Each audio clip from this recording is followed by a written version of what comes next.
Hello everyone, welcome to our debut podcast, I guess you could say. Welcome to the Podcast Hunters, or TPH for short. Just like ThePrimeHunters, TPH. Yeah. So welcome to our very dry, half hour past midnight podcast. Sounds like a regular podcast to me. Yeah, very, very quiet. So if you're just tuning in... Was this a radio show? Yeah, basically. That would actually be cool. I'd like to run a radio show, maybe. But yeah, these podcasts are not something to be, excited about. Yeah. You're just supposed to, listen to it in the background, sort of. I think that's how most podcasts work, right? Yeah, like when you're on a morning jog. I was thinking more like... Cleaning your room. That would make more sense. I would think, if you've got, a ton of spare time, or you're just doing something kind of monotonous and you need something to, go on in the background. Like this. This is probably the perfect situation for that.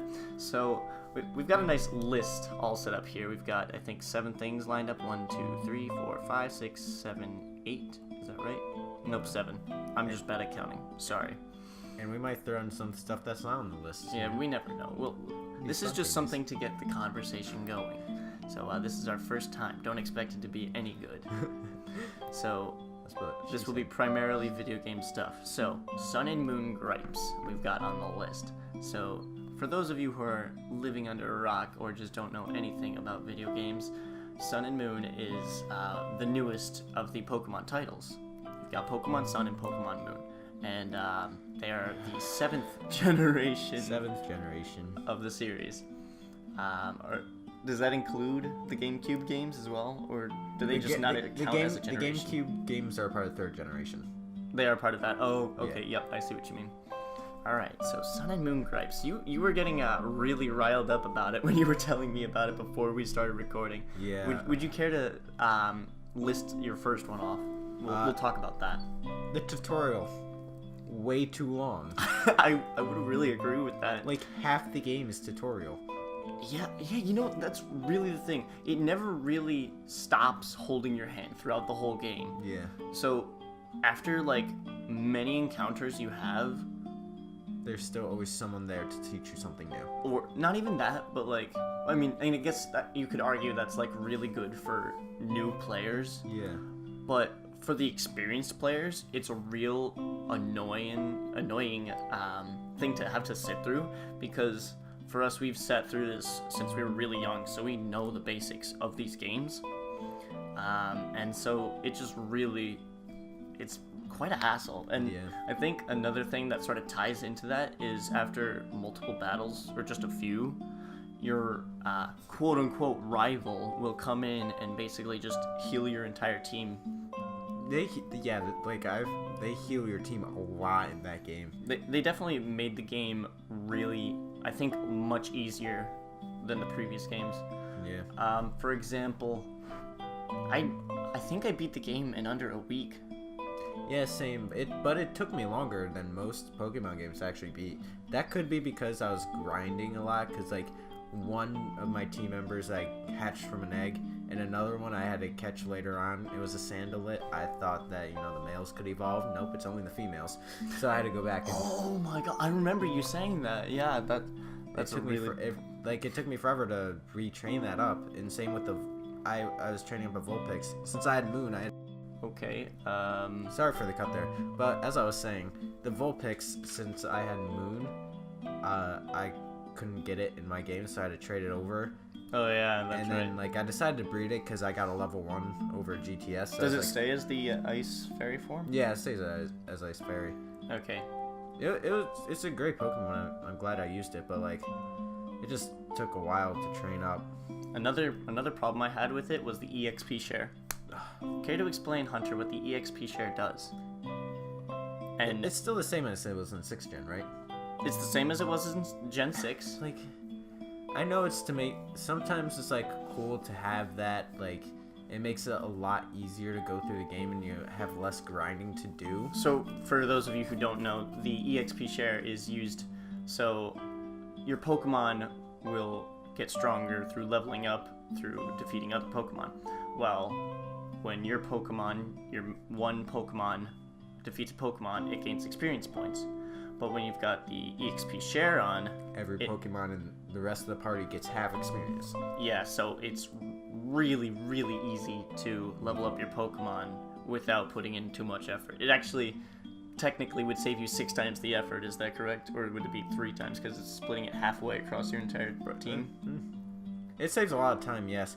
But I feel like that kind of diminishes the difficulty of the game because your Pokemon could easily get over leveled. Absolutely. So, for example, when they first introduced the EXP share, you would attach it to one Pokemon, and instead now... And both Pokemon will only get half experience. Exactly. Instead of... That was in Gen 4, but in... And Gen 5.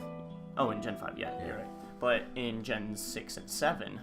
They changed it turned into a key item, so it doesn't attach to a Pokemon, so it doesn't take up that item slot, and it also works on your entire team instead of just sort of spreading it across the 2 Pokemon. And the leading Pokemon now gets full EXP instead of just half. So it's incredibly, it's just really almost boring to see. Like, Sun and Moon is really easy. Yeah. So another complaint you had was the facial Zero. expressions. The facial expressions of your main character. I would have been fine if it was just a straight line face, but they have the, like, sort of smile, which just makes it worse. Oh my god, it looks so creepy. It's like, there's, like, a big cutscene in the game where, not to spoil, but, you know... Well, yeah, spoiler alert. Spoiler alert. Not that it really matters if you are one of us. Yeah, but, like, you just sit there, and everybody else has shocked expressions, and then there you are, smiling. Yeah, like, that's the thing. So, like, for example... Unblinking eyes. Like, you see the main antagonist, I think, get, like, scooped up by a massive jellyfish Pokemon. Yeah. Like, your buddy... I don't think that's an in-game cutscene, though. I think that's the pre-rendered. But there are still some other cutscenes that are in-game, where, like, even towards the end, bigger spoilers, one of Lily leaves to Kanto, and, like, everybody else is like, what, you're leaving? Oh yeah, Lily's supposed to be, like, one of your main partners throughout the adventure. Yeah. Best buddies. And, like, everybody's like, oh no, you're leaving. That was actually kind of sad. I was really sad when Lily left. I was like, it really didn't matter though. But, it didn't, but like, I was like, ah. But still, like, your expression throughout the whole cutscene, which is supposed to be like, you're supposed to be sad about it. You're supposed to be sad but your about character it. is smiling. It's like, good riddance. It's like, thank God. That's the face that your character has through the entire cutscene. And the other friend you're with as like an actual facial expression. Why couldn't they like put that onto the same character? I don't know. I don't know how the programming worked for that, but I don't think it really could have been that hard to do. You know what I mean? All right. I think that basically does that cover everything? The tutorials. What about the legendaries? Did you have any problems with those? I thought the main 2 legendaries look kind of cool. Necrozma also looks kind of cool. The Ultra Beasts look really weird. Yeah, I was not a fan of those things. Marshadow? Oh, yeah, isn't that like the, It's like a small thing. It's like the DNC of this generation, yeah, isn't it? I don't like it. So, Marshadow is basically like some weird, rare, random Pokemon that is like supposed to be a big deal, but it's really whatever. I just don't think it looks cool. Yeah. Oh, I hate Z-moves. Z-moves were dumb. Like, just keep Mega Evolutions. Like, yeah. Okay, Pikachu has like 3 Z-moves by himself. Yep. So, for those of you who don't know... And Raichu has like 2. Mega Evolutions were when your Pokemon was in its final form, if you had it hold a Mega Stone. In battle, you could have it go one step further into an even more powerful form of itself. But in Generation 7, they replaced that with Z-moves, which, when your Pokemon is holding a certain Z crystal, you can use one powerful move. Yeah. But that's it. Yeah. You know, the rest of your team can't use the Z move for the rest of the game. Like, Mega Evolutions worked a lot better, because, like, you have that one strong Pokemon, the other team has that one strong Pokemon. Yeah, that's the thing. Mega Evolutions also allowed for your Pokemon to get a lot of stat boosts as well, which was really important for like your strategy as well in playing the game. It made a lot of like previously bad Pokemon good, like Mawile and Glalie improved greatly. But like there was a lot of fan service too. Like you had for sure. Lucario, Blaziken, and Charizard had two. So did Mewtwo. Mewtwo, yep. But there were still a lot of cool ones, like Medicham. Yeah, I think I used to hate Medicham, but after using it in a Coliseum, I realized how great it is. Like honestly, I think the reason they got rid of Mega Evolutions with Generation 7 was because so many people were like, I want a Mega Evolution for this Pokemon. I want a Mega Evolution for that Pokemon. And obviously, you're not going to be able to get a Mega Evolution for every single Pokemon, because that's just going to take way too much effort. So they're like, you know what? We've got a real simple solution for this. Z-moves. You get a Z-move for each type of Pokemon there is. And then you get some special Z-moves sprinkled in there as well. Yeah. So I think that was sort of their way of dealing with it. But that just is what would make most sense to me. I feel like a lot of people were theorizing before the game came out that it was going to become, start getting darker in the series, more adult aim, because of how all the older fans are now like... That could not be more incorrect. Yeah, I was like, oh my god, I'm getting hyped for this game. It's going to be like more serious. No, not at all. The only way they probably took a step towards making it more adult-like is they made your character bigger and look older. But now they're 11 now. Wow. A year older. Not 10. Even though like in Black and White 2 you look like 16. That's true. I actually like that. You actually looked like you... In a lot of the games too, like I feel like they don't really mention that you're 10 years old in any of the games. They really don't. They really don't. Yeah, like not at all. So I think it's only the anime where you start as a 10-year-old. You're probably right. Well, where you are actually told that it's like straight up. In Sun and Moon's like the only one that says you're 11. Yeah. Let's see. I think another gripe I had about Sun and Moon was they removed the gyms. Yeah. From the game. Like that was such a core element from all the previous games. So typically you would have 8 gyms to battle through, which would sort of circle around each type of Pokemon. So, for example, the 8th gym of Pokemon Pearl, Platinum, and Diamond, which would be Generation 4, was electric. Yes, was electric. And other gyms would be different types. The second gym, say, was grass. The first was rock. Except for Heart Gold and Soul Silver and Gold and Silver, where the 8th gym in Kanto was any type. Well, it was blue. Yeah. Spoiler alerts. Sorry about that, but I don't think anyone's really missing anything. How old is Soul Silver? It's really old. So like that game came out when I was 12. Is that right? Yeah, it was a while ago. I think no, that was before that because I think I was in 5th grade when it came out. I remember not getting it until a couple years later though. I got it the year of, I believe. My favorite event from that game was the Celebi event. I missed all the events, I know that much. That was the only event I got, but it was so cool because you actually got to like go back in time, fight Giovanni in a cave, and then you got to go back.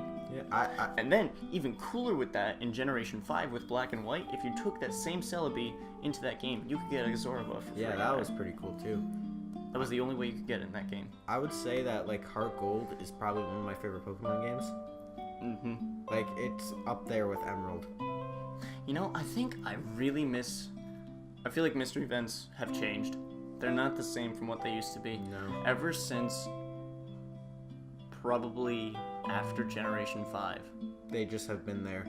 Like you just get it as a package. Yeah. You don't go to some mysterious island out in the middle of nowhere you never would have been able to go to if it wasn't for this mystery event.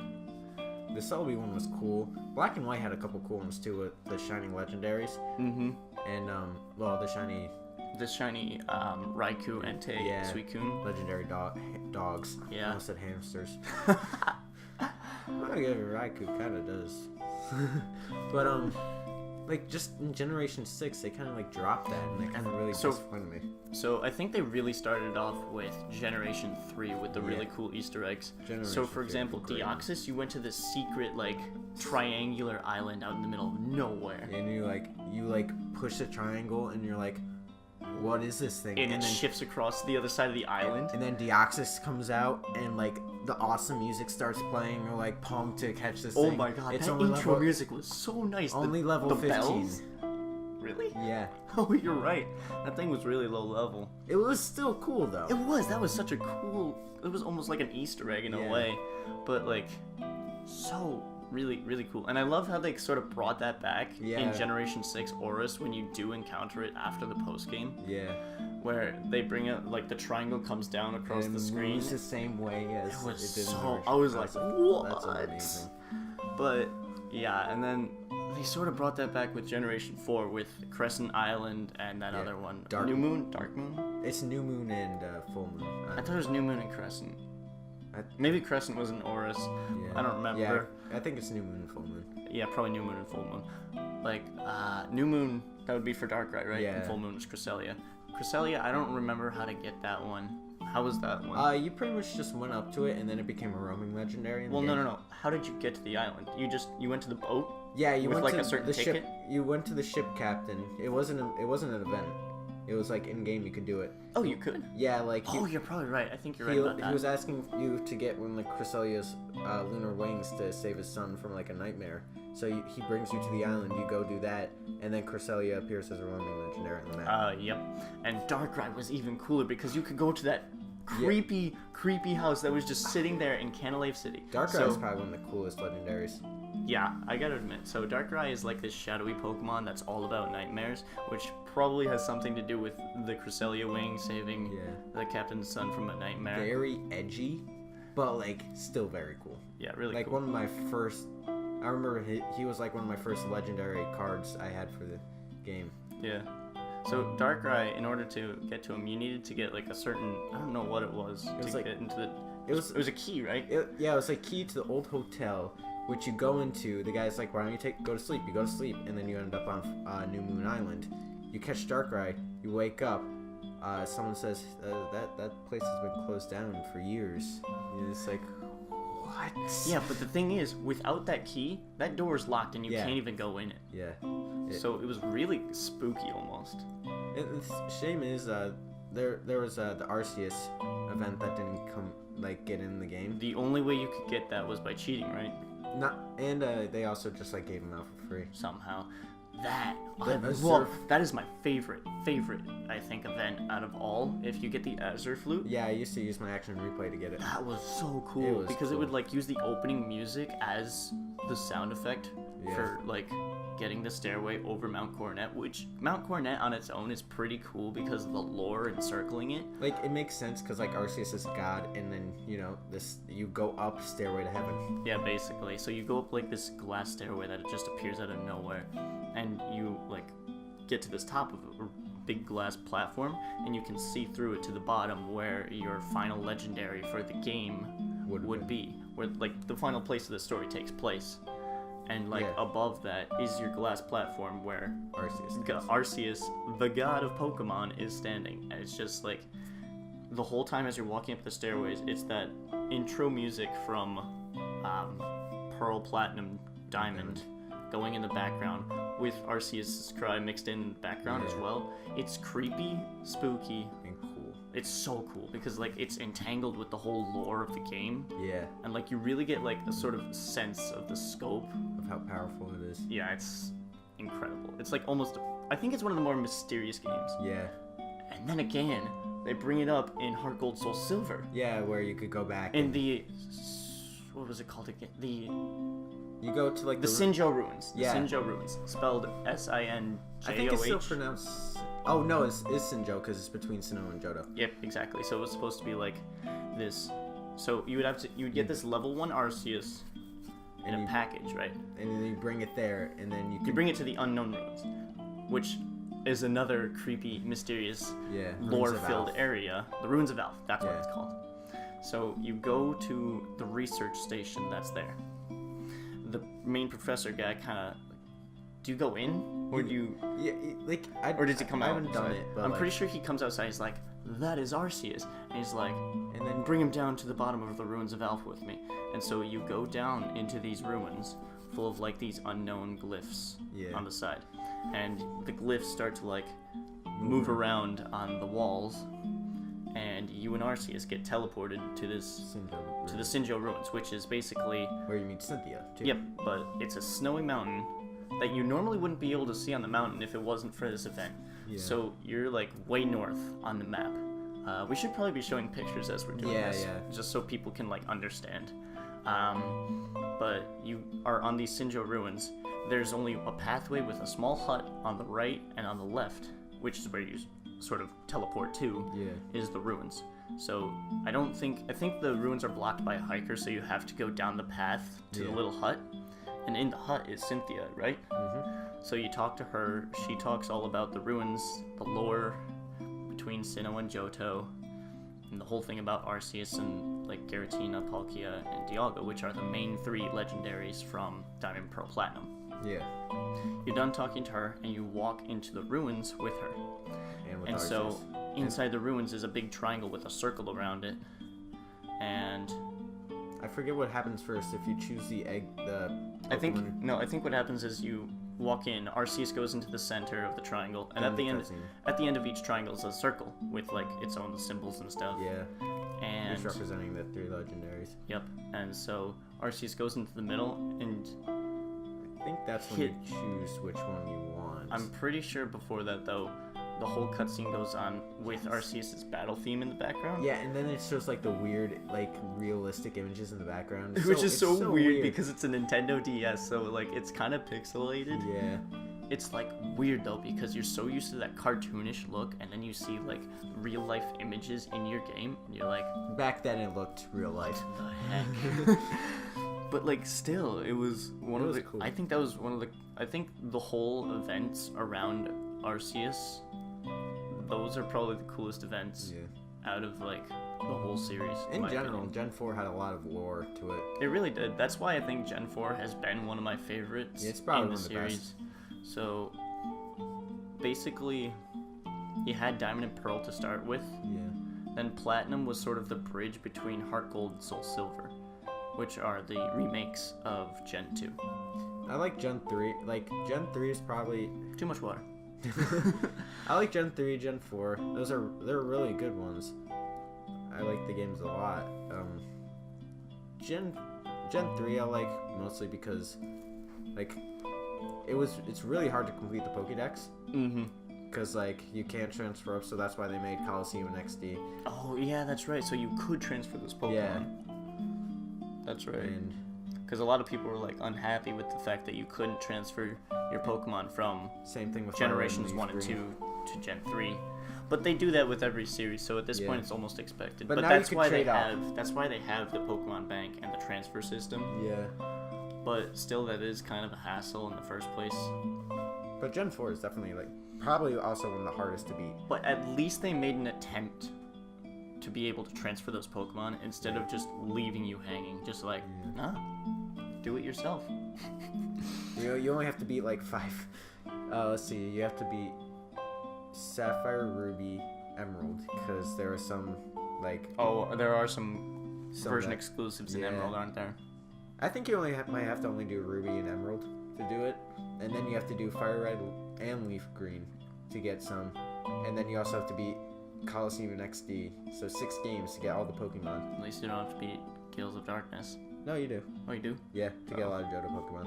Oh, that's unfortunate. But they're not terrible games. So I have a question for you. What? Did you think there was going to be a 3rd version of the Aurus Gen 6 series?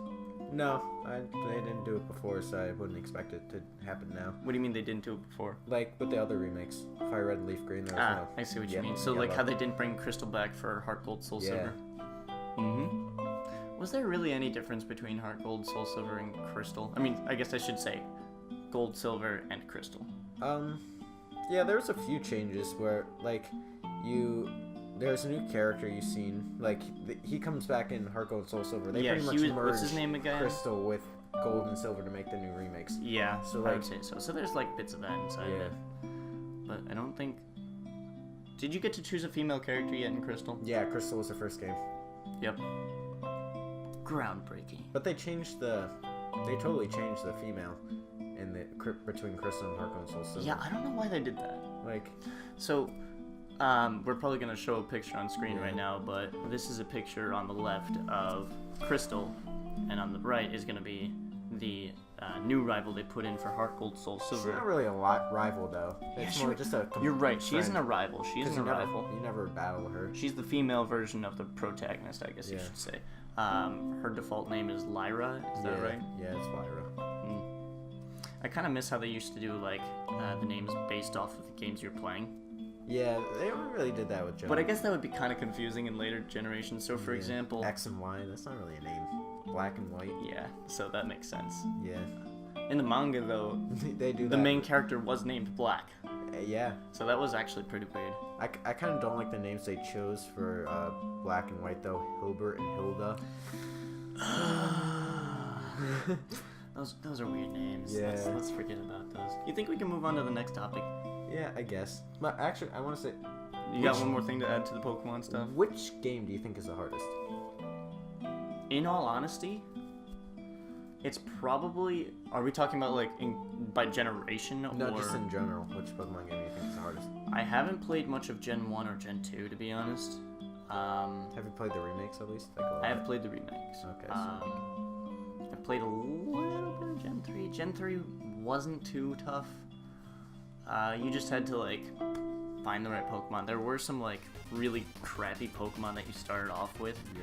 But I think overall, Gen 4 was probably one of the, like, specifically Pokemon Pearl and Diamond. And Platinum. Do you think Platinum was harder? Yeah, like they did some things to make it harder and some things to make it easier. So it was balancing. Yeah, like Cynthia is still hard. Cynthia's probably the hardest. Cynthia's probably the champions. hardest champion for sure. X and Y, like I was very disappointed with the champion. Like it's really Was she easy. really not that? Not hard. They like her levels were high though because of how much the EXP share level you Oh, up. that's right, because it was like they level introduced that in Gen 6. Yeah. Yeah, that's right. So, I would have to say Pearl, Platinum, Diamond Probably would have the to be the hardest of all of the games. The only thing I hate about them is how slow they are. Yeah, I think they improved that a bit in Platinum, though. Yeah. I might end up getting Platinum eventually. Platinum was definitely a great step up from Pearl and Diamond. Yeah. Yeah, one more thing I think I've got to add to that. Do you think we will be seeing any Gen 4 remakes anytime soon? Specifically, Pearl, Platinum, Diamond. Maybe Generation 8. Do you think?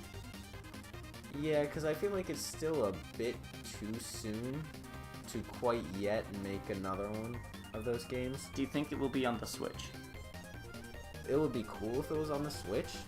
Like, I'm hoping for at least a Pokemon game on the Switch. I know it's like highly improbable, but I was hoping for a Coliseum and XD remake, like not a remake, but a sequel to those. Do you think it would be on the 3DS? Do you think that's more likely? Depends if they decide to continue the 3DS and just have the Switch as a bundle console. I think I'm going to go off a tangent here. I'm going to say, do you think the Switch is going to replace the 3DS? Sort of phase it out almost? I don't think. It might take a couple more years for the 3DS to eventually sizzle out. Because, like, I don't think there's really...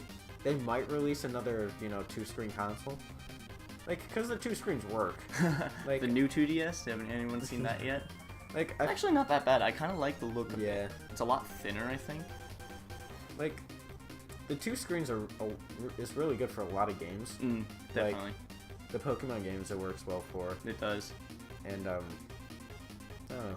Just a lot of games like I you just hope, have that second map really, screen. really hope that they will one day make it easy to record DS footage of Yeah. some sorts.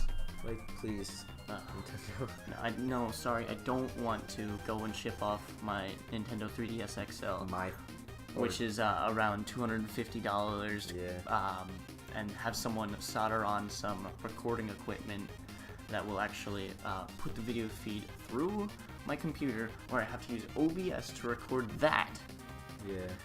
And then It's I'll be able to upload it. Sorry, no thanks. But like I was hoping like once I found out the Wii U was coming out like back in 2011, 12, I was like 2 screens. Like how they had the Game Boy player, maybe they're going to release a DS player. but they didn't. Yeah, I was really hoping for The that. closest thing they probably had to that was like being able to play Super Smash Yeah. Bros. With your DS as a controller. Yeah, but you can also play DS games on the Wii U, which like that's about as close as they got. Yeah. Okay, here's another thing I want to really rant about. Multiplayer virtual console games You can't do. on the Wii U. I don't think the Wii U actually has the wireless thing to do it though, like the capabilities to do local multiplayer, which is a problem. Do you really think? Yeah, because like you'll need.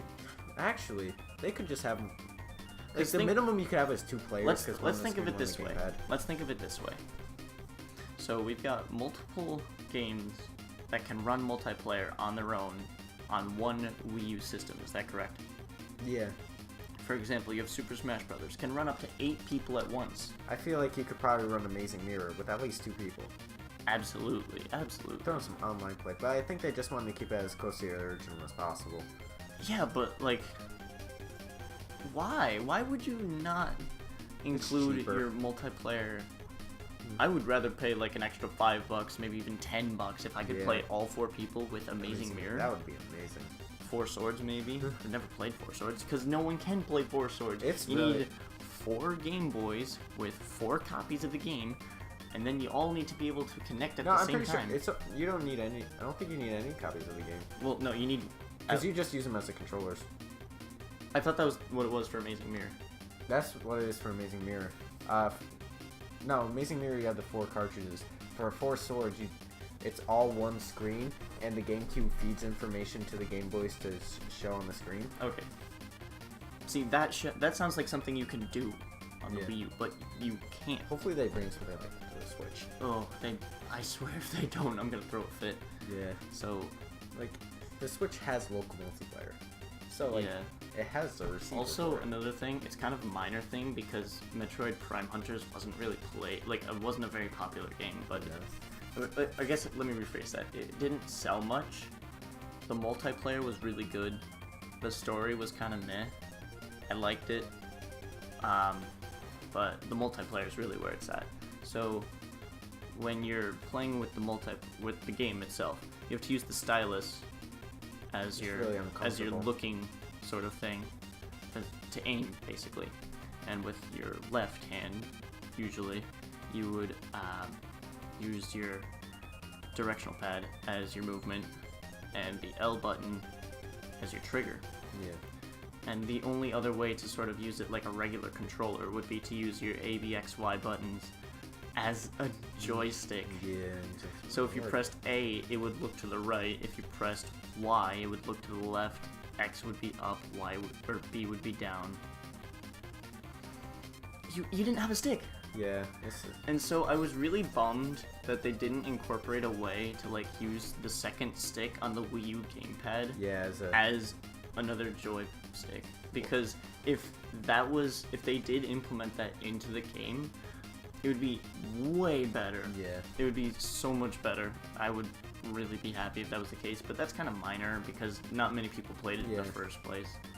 Like, for Metroid games, at least, for Metroid Prime games, I really like the Wii Remote and Nunchuck. Yeah, playing. that's actually really It's really enjoyable. good controls. I prefer it over the GameCube version. by Well, yeah, far. because the GameCube version you couldn't look up and down without locking on.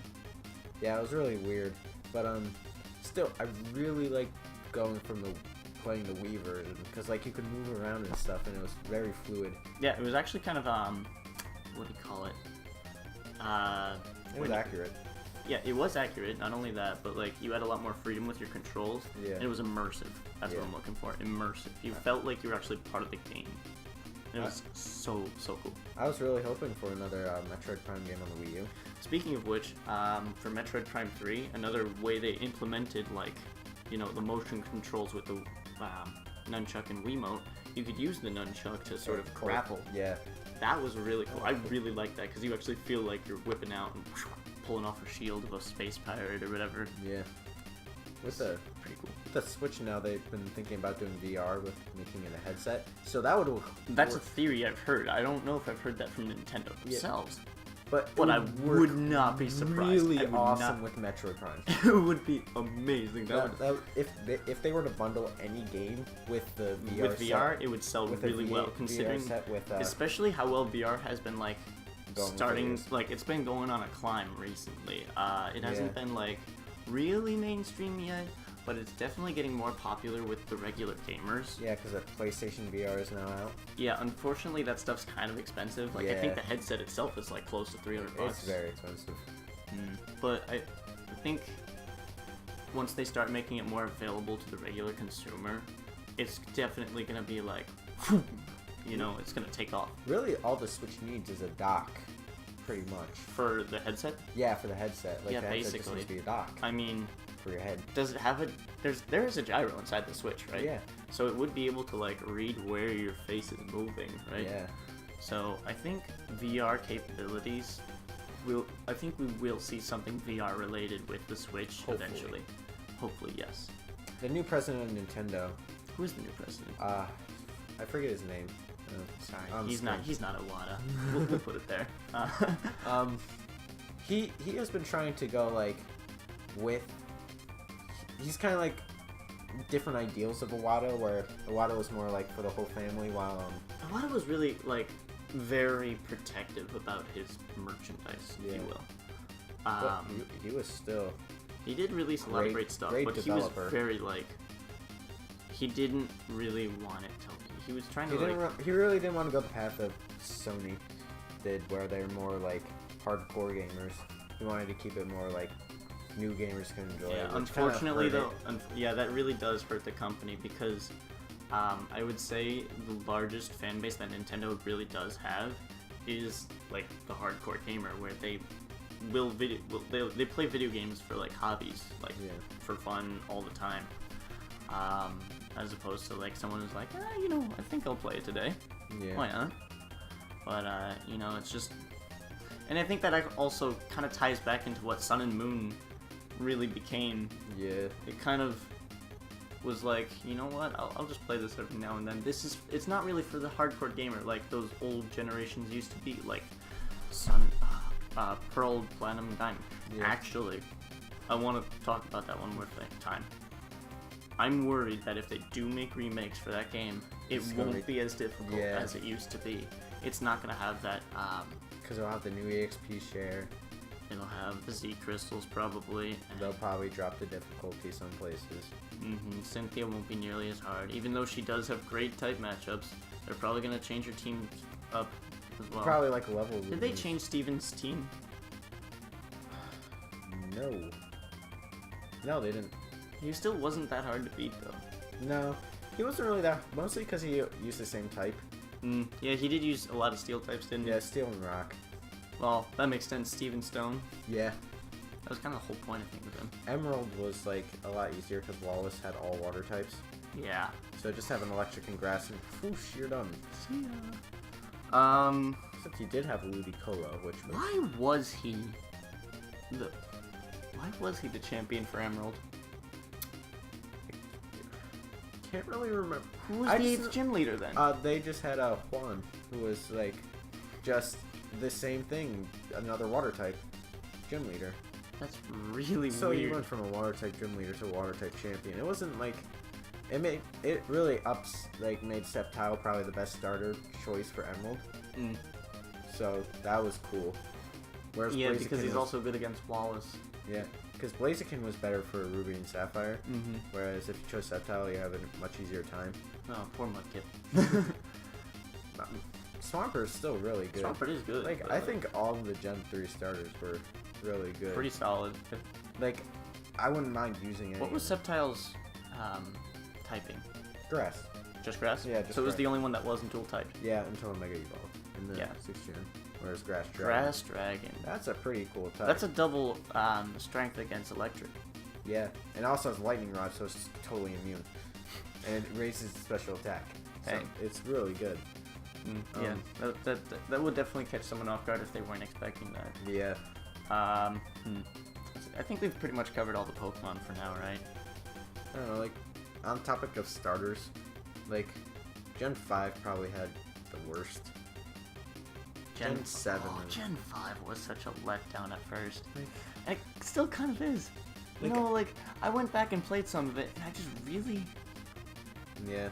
Black and White is my least favorite game in the series. I think the interface really kind of dragged it down. Yeah. So, they were just like, oh my god. I remember when I was transferring Pokemon from Pearl to Black to my Pokemon Bank, I was like, oh my god, I forgot how much I don't like this. Oh my god. I had to go through Black because, like, I was farther ahead of it than Black 2, so I was like, okay, I'm gonna have to go through this so I could transfer my Pokemon. So I had a Snivy. Oh, it was so painful. Snivy is just superior, tried so hard to be like Sceptile, but just fell flat. Yeah. I still think Samurot's the best. Samurott was the best starter. Like, I used each of them once. Samurott definitely was the best. Yeah. I think it's so sad, because, like, I think it could have had a lot of great potential. Yeah. But the feel of the game, based off of the interface, like, for example, the sound effects, I would say based off of, like, every action you have in, like, your menus has, like, certain sound effects. Yeah. And they really used, like, an annoying, like, blip for everything you did. I really didn't like that. The music I really wasn't a fan of any of the music they had in there. Even when I was playing through Black, I was like, okay, I'm just going to turn off the sound of my DS and just listen to other stuff to make it feel like it went by faster. Oh my god, I hated that music so much in that game. Like, some of it was good. Like, a lot of it I didn't like, though. Unwavering Emotions is probably the best song. Like, the song they play at the end, like, it's a good song. But, that's the one I really liked. Like, there was also too much story, I felt. It was a decent story, It was pretty but there story heavy. Too much. Like, that's another thing. I think I didn't like the story as much in the game. Like, for example, I think... So, like, it's cool the first time you Generations 1, 2, and 3 had pretty simple storylines. Yeah. Mostly 1 and 2. Well, Generation 3 was kind of dumb, but Generation 1 and 2 I think was pretty cool, especially when they brought it back into remakes for Gen 4. So Generation 1 is like, we're an evil gang, criminal organization, you take them down, whatever, it's all cool. Yeah, it's like... Then in Generation 2, they brought them back, and they're like, alright, we're gonna band back together, we're gonna get Giovanni, our leader, back. And you're like, not on my watch, and you bring him down. And then... Gen 3 is just... I still appreciate it because you don't go into a new town and get story. Like, in Black and White, every new town you go into, there's always more story. Yep, Team Plasma, back at it again. Like, pretty much every town you go to, you run into one of your rivals. Yeah. And you have to talk to them. It's just so text-heavy. You know what? We were like, I know it's an RPG, but like... Yeah. So I love how we're like, you know what? Let's back up to Pokemon, but we can't. So too much to complain about. Yeah. It's so if it started like midway, it went like up, all the way up to like peak at Gen 4, and then just went down with Gen 5. Picked up a slight bit with like the beginning of Gen 6, a little bit more with like towards the end of Gen 6 with Omega Ruby Alpha Sapphire. Gen 7, it kind of had a downwards movement with that, so it was kind of like a big M shape. With Omega Ruby and Alpha Sapphire, I feel like they tried hard to like help people get into competitive with how easy it was to IV breed and stuff, because they were right there with the circle. But then with Generation 7, you can't really IV breed anymore, because there's no infinite loop. There's no need for IV breeding, though, because you've got the bottle caps now. Yeah, but you have to be level 100, and that still is very monotonous. To get that is true, but you do have the EXP share to help out with that. Yeah. It still takes a while, where I prefer just going around in circles, hatching eggs until it happens. Yeah, at least you could just, all you have to do is hold down your finger on the left. Yeah, because, I could, go on my phone and stuff and not have to, pay attention to the game. Yeah, that was something that was very helpful. I remember last summer when we were doing that. It was pretty easy. You could just, do it on the side while you were doing other stuff. You could multitask pretty easily. Yeah. But it's just not... I don't know. Also, another thing about Pokemon is the rivals. Yeah. They're not rivals anymore. It's a shame, really. Black and White 2 had a decent rival. I thought Your rivals had ambitions. Hugh had an ambition. Like, I thought that was Sharon. no, that wasn't just regular Black and White. I'm talking about Black and White 2. Oh, I never played Black and White 2. That was the first Pokemon I actually skipped because I was like, I was not into Black and White. Yeah, it's better than Sun and Moon. But with the Pokemon choices, I should say, like there's a lot. You get a lot of options. I don't know. I think Black and White and Sun and Moon kind of are about the same for me. But Black and White 2 is better than Black and White. Is it? Say. Yeah. They improved a lot of things for that one. Like, I think we should do an overview of the rivals. So, Generation 1, you had Blue or Gary, depending on what you named them, or really anything. Really anything. Yeah, really anything. There were no censors back then, so you could literally write whatever you wanted. As long as it fit in the character limit. Yeah, which was like, what, 7? Yeah, it was about 8, I think. More than what you had for your own name, which was like 6. Yeah. So, let's see. You had Blue. He was cool. Blue was cool because he actually was like, I'm gonna be the Pokemon champion, and he did. He actually became the Pokemon champion before you ruined him. And even like after you beat him, he's still the champion. Like, I guess you could kind of think like Red was just like, I don't want to be champion. Red was just like, nah. So he goes off to a mountain. So let's see. Move on to Gen 2. Silver. He was still cool. Silver was the opposite of Gold. He kind of had his own backstory in his way. So he steals a Pokemon from the lab that you get your Pokemon from. Yeah. And he basically uses that Pokemon throughout the entirety of the game. Excuse me. And so you're fighting him throughout. He wasn't really too tough, I don't think. No.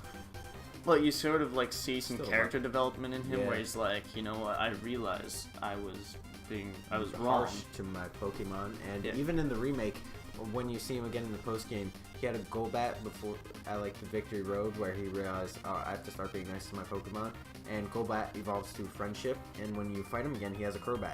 So like that shows Crobat is the evolve from Golbat, by the way. So like that shows he has a greater bond with his Pokemon. So and real character. So it shows it is character development in that he does like sort of become more empathetic. Gen 3. Gen 3. At 2. Really, Wally was like he was like started out as this weak character. You easily beat your first battle, but then like towards the end of the game, he was like a strong trainer who cared about what he was doing. He was very like compassionate about it, but I think it was like kind of awkward in a way because he was like even younger than you were. And then the other like May doesn't really count as a rival, does she? Like even though she had the type advantage Pokemon against you would expect her to be the rival. Except you have like what, 2 battles with her? A couple. In Generation 3, your last battle, her starter's not even fully evolved. Dang, you're right. Yeah. Like, it's like what? If you want to see that for your Pokédex, you're going to have to trade with somebody. A little bit better than that. Let's see. Gen 4. Let's see. You had Barry. Barry was like... That guy was nuts. Well, he was still cool. He was faster than the average bike. He was faster than the fastest bike in speed, I think. He also had a little bit of character development. And he wasn't riding a bike, he was running. But yeah, like I enjoyed him because he was like really energetic. And towards the end, he's like, I'm gonna work together with you to beat down Team Plasma. No, Team Galactic. Team Galactic. Like, he cared about like working and actually... He was like super motivated too. And he's like, I'm gonna be better than my dad, who like is head honcho of the Pokemon Tower thing. Yeah. And then they like changed it with Platinum, where it was like a whole big ring of 5 different things. And but then he was had still the main Pokemon Tower. Yeah, but that was neat. Yeah. Oh, when it first came out, I was obsessed with trying to like win that like whole Battle Frontier. I had Pearl, so I didn't have Platinum. But Battle Frontier was still in. All I had was basically like that big tower. So I made it to his father like the first time. Yeah. I might have beat him. I don't remember, but the point is, I was like always really curious about like, well, what happens if I like keep winning and winning? Because like. The problem is though, like you have to have like IV bred and EV trained Pokemon to actually win against that. Probably, because they have some like actually really good strats set up with it. Battle Frontier even more so. Like Battle Frontier is actually really good. I was hoping they'll bring that back for them. They never did. or us, but I was very disappointed. Sad. I was like, It really is. Battle Frontier was They have probably the coolest thing. battle. What was it? Battle Maison. Battle Maison. That's just Like the Battle and Frontier. BP I think mattered a lot more back Yeah, in Generation 4. Because, like, you need a lot more of it to get stuff. Mm-hmm. Yeah, so you actually had a reason to, like, keep playing, aside from, like, trying to be, like, the main guy there. Yeah. I still can't remember his name. He reminds me a lot of, Lieutenant Surge. Yeah, they kind of look different. They look kind of similar. They've got the Hair. blonde hair. Actually, he also looks like the gym leader from... V. His name started with a V. I think. I know what you mean. Faulkner. Yep. Yeah, that's Who the also, thing. ironically, looks a lot like Surge. We should probably put, like, a picture of all three of them on the screen. Like, put their names underneath them. Let's see. Gen 5. You had 2 rivals for Black and White. Sharon was kind of cool. Sharon was like... Sharon actually kind of reminds me a lot of you, to be honest. And what can I Bianca say? was kind Type of annoying. advantages and... yeah, I was actually the better trainer of the 2. Bianca was really just... Well, Bianca was screwed from the beginning because she was Yeah, kind of forced to choose the the weaker Pokemon one. that was weak to your type. Yeah. But, you know... She was there more of the one to, like, help you out and stuff. Yeah, but I don't know what happened with her in Black and White too. She just became Professor Juniper's assistant, whereas Sharon became the first gym leader. Really? Did he really become the first gym leader? Yeah. That's so diminishing. Normal type Considering too. he made it all the way to the Elite Four with you. Or right to the beginning of it, you know what I mean? What I thought was really cool, though, in Black and White 2 is if you link up your original Black and White save, you actually get, like, memories of what happens and they mention your first character from Black and White. That's really weird. And you could go back and you could fight Sharon with the team he had when you played Black and White. That's Black cool. And White 2. Yeah. That's really cool. I like how they have that self-reference in there. You know? I think it's I actually, that's probably one of my favorite things in games is when they have self-reference yeah. in some way or another. I just think it's pretty cool. But, If they did something like that for, like, Harco and Soul Silver somehow, like, you link up the Game Boy games, and, like, when you get up to Red at Mount Silver and you had your team, that would be, like... That would be cool. So should we explain the Red Battle then? We'll get back to, like, the rivals for Gen 6 and 7 later. Yeah.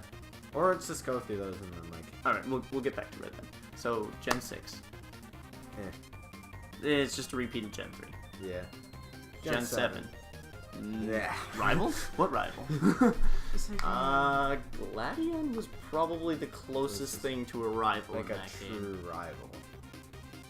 Like, But House says he is your rival, but it's like, no, you're too friendly. No, you're just kind of there. You're like, yeah, battles are fun. Yeah. Mario No. Saturdays. I didn't think he was too good. I could have some Mario Saturdays right at that name. Oh my god, I've got the perfect idea. You could literally just, like, make a Garfield parody with him. And it would be perfect. But instead of lasagnas, Malasadas. Yeah. Malasada. Say it with me now. Malasada. There you go. And, now we can go back to Red. Alright. Here we go. The good part of the podcast. I think it would have been really cool if you had your team from, like, Kanto. If you linked it up. If you yes. could do that, that would have been, like, the best thing ever. It would Okay. have made it so much more let's intense. explain what the Red Battle is. So, in Generation 1, Pokemon Red and Blue, your main protagonist is... Red. But his team more follows of Yellow. Yeah, kind of does. So, what I'm assuming is why they named him Red, canonically speaking, is probably because Pokemon Red sold more. Yeah. And also So- he's wearing red, so it's like, you know, it makes sense. Yep.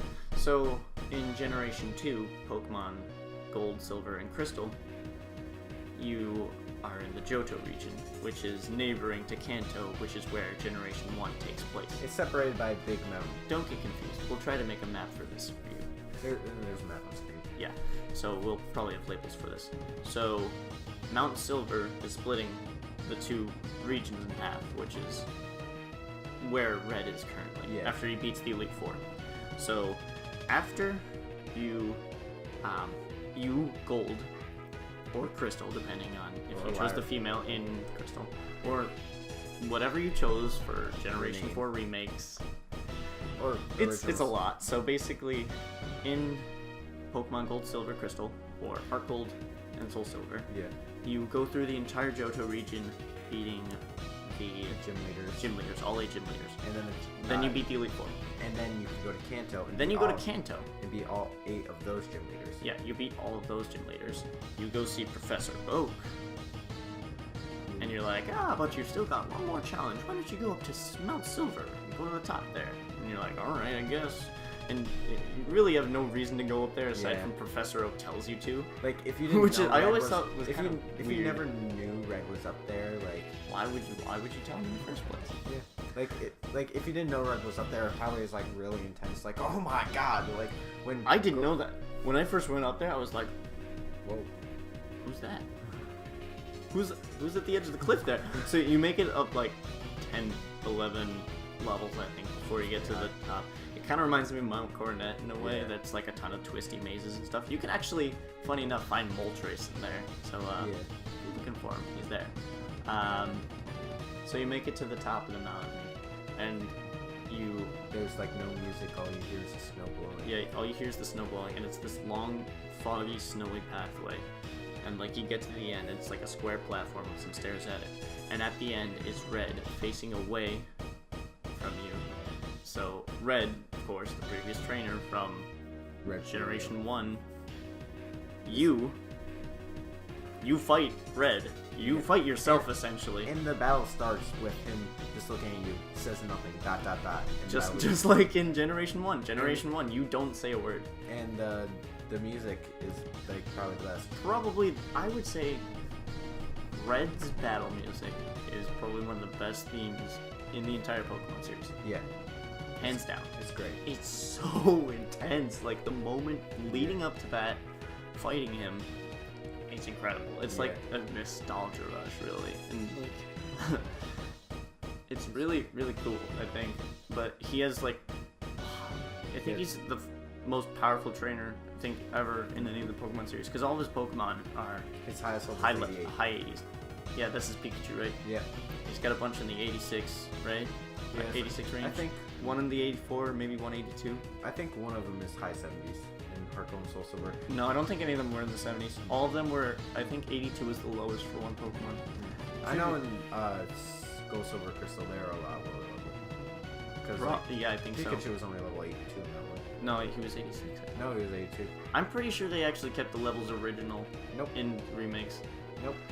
They changed them. We'll flash a picture on just in case. But you know, it's just really. I'm kind of glad they didn't. Well, no. I almost wish they did something like that with Generation 3. But Generation 3 is where I would have left it. Yeah. Because what they're doing now is they're kind of doing fan service with Red and Blue. Yeah.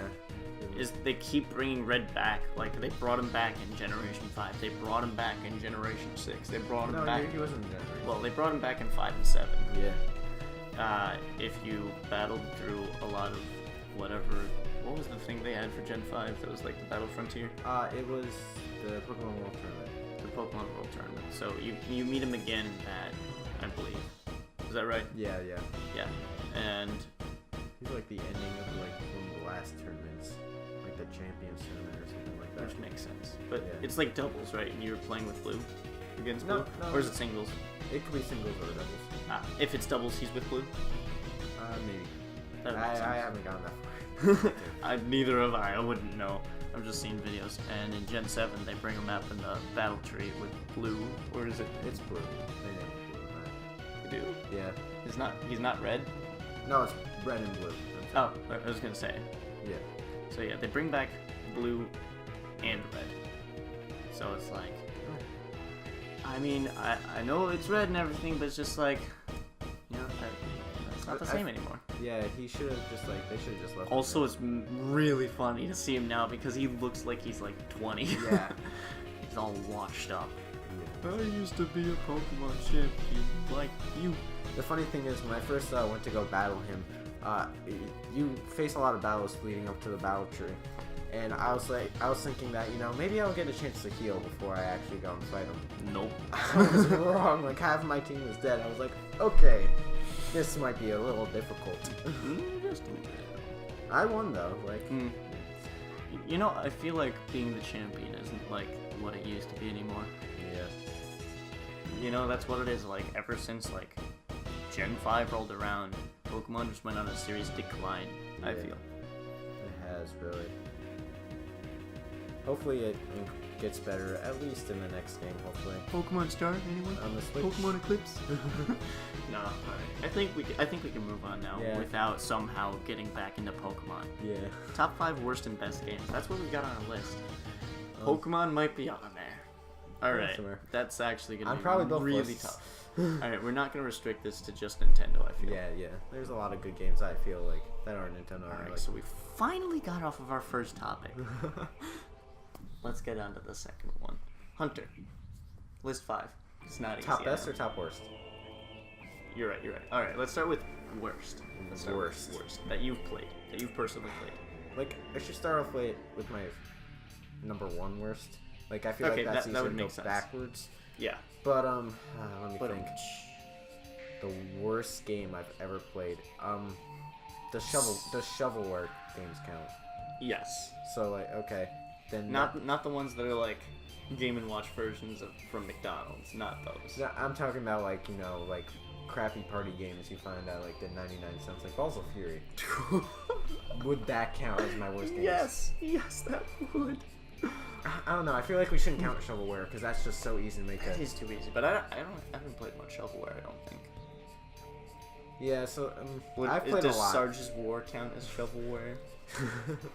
Like you left that here. I took it back. Oh, you did. I was gonna say I looked for it in my games over there and I couldn't find it. You want it? No. But I don't know. Top 5. It would make a better frisbee than it would an actual game. Well, the disc is too small. You never know. But I don't know. Top 5 worst. It's kind of hard. I actually haven't played. I've been lucky that I haven't played many bad games. Yeah. Neither have I really. You know, there were games that I played that I didn't like, but they weren't bad per se. They were just something I wasn't really into. Like for example, I have Bayonetta and Dante's Inferno on the PS3. Devil May Cry or no, Dante's Inferno. No. They were both alright games, but I just never got into them because at the time when I had them, I was just like too young for it, I think. Yeah. Funny enough, I was just getting into Modern Warfare 2. Probably one of my least favorite games that I've played was New Super Mario Bros. 2. Like, I know they tried to make it more accessible where levels were quick and shorter to beat.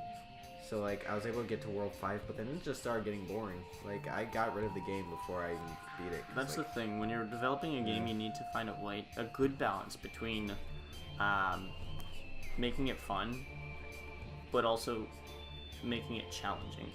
So if that's where the really good game designers shine, is making it fun yet kind of challenging. But now like you know,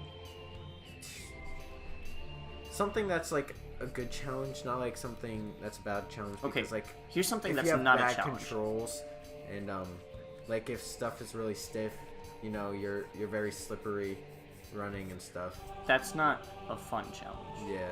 A fun challenge is something that's like you're doing something that's interesting the whole time you're doing it. Yeah. A good way, or not a really good way, a way that a lot of people mask a challenge is by making something long or tedious. Yeah. That's not challenging, but it feels challenging. But it's not satisfying either. Yeah, like I want something that, like,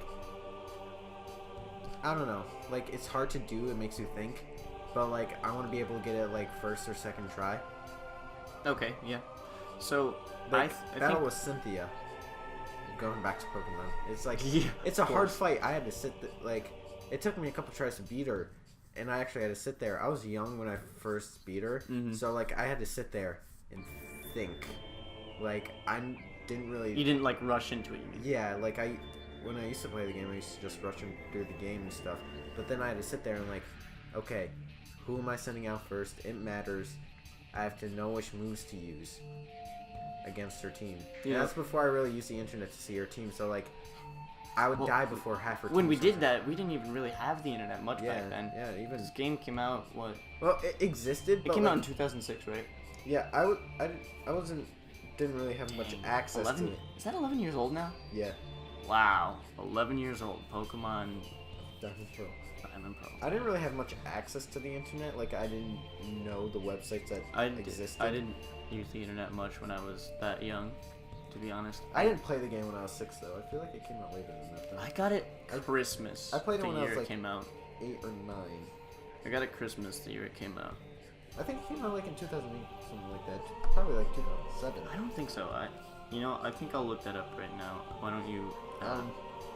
But going on a bad games, like, not including shovelware,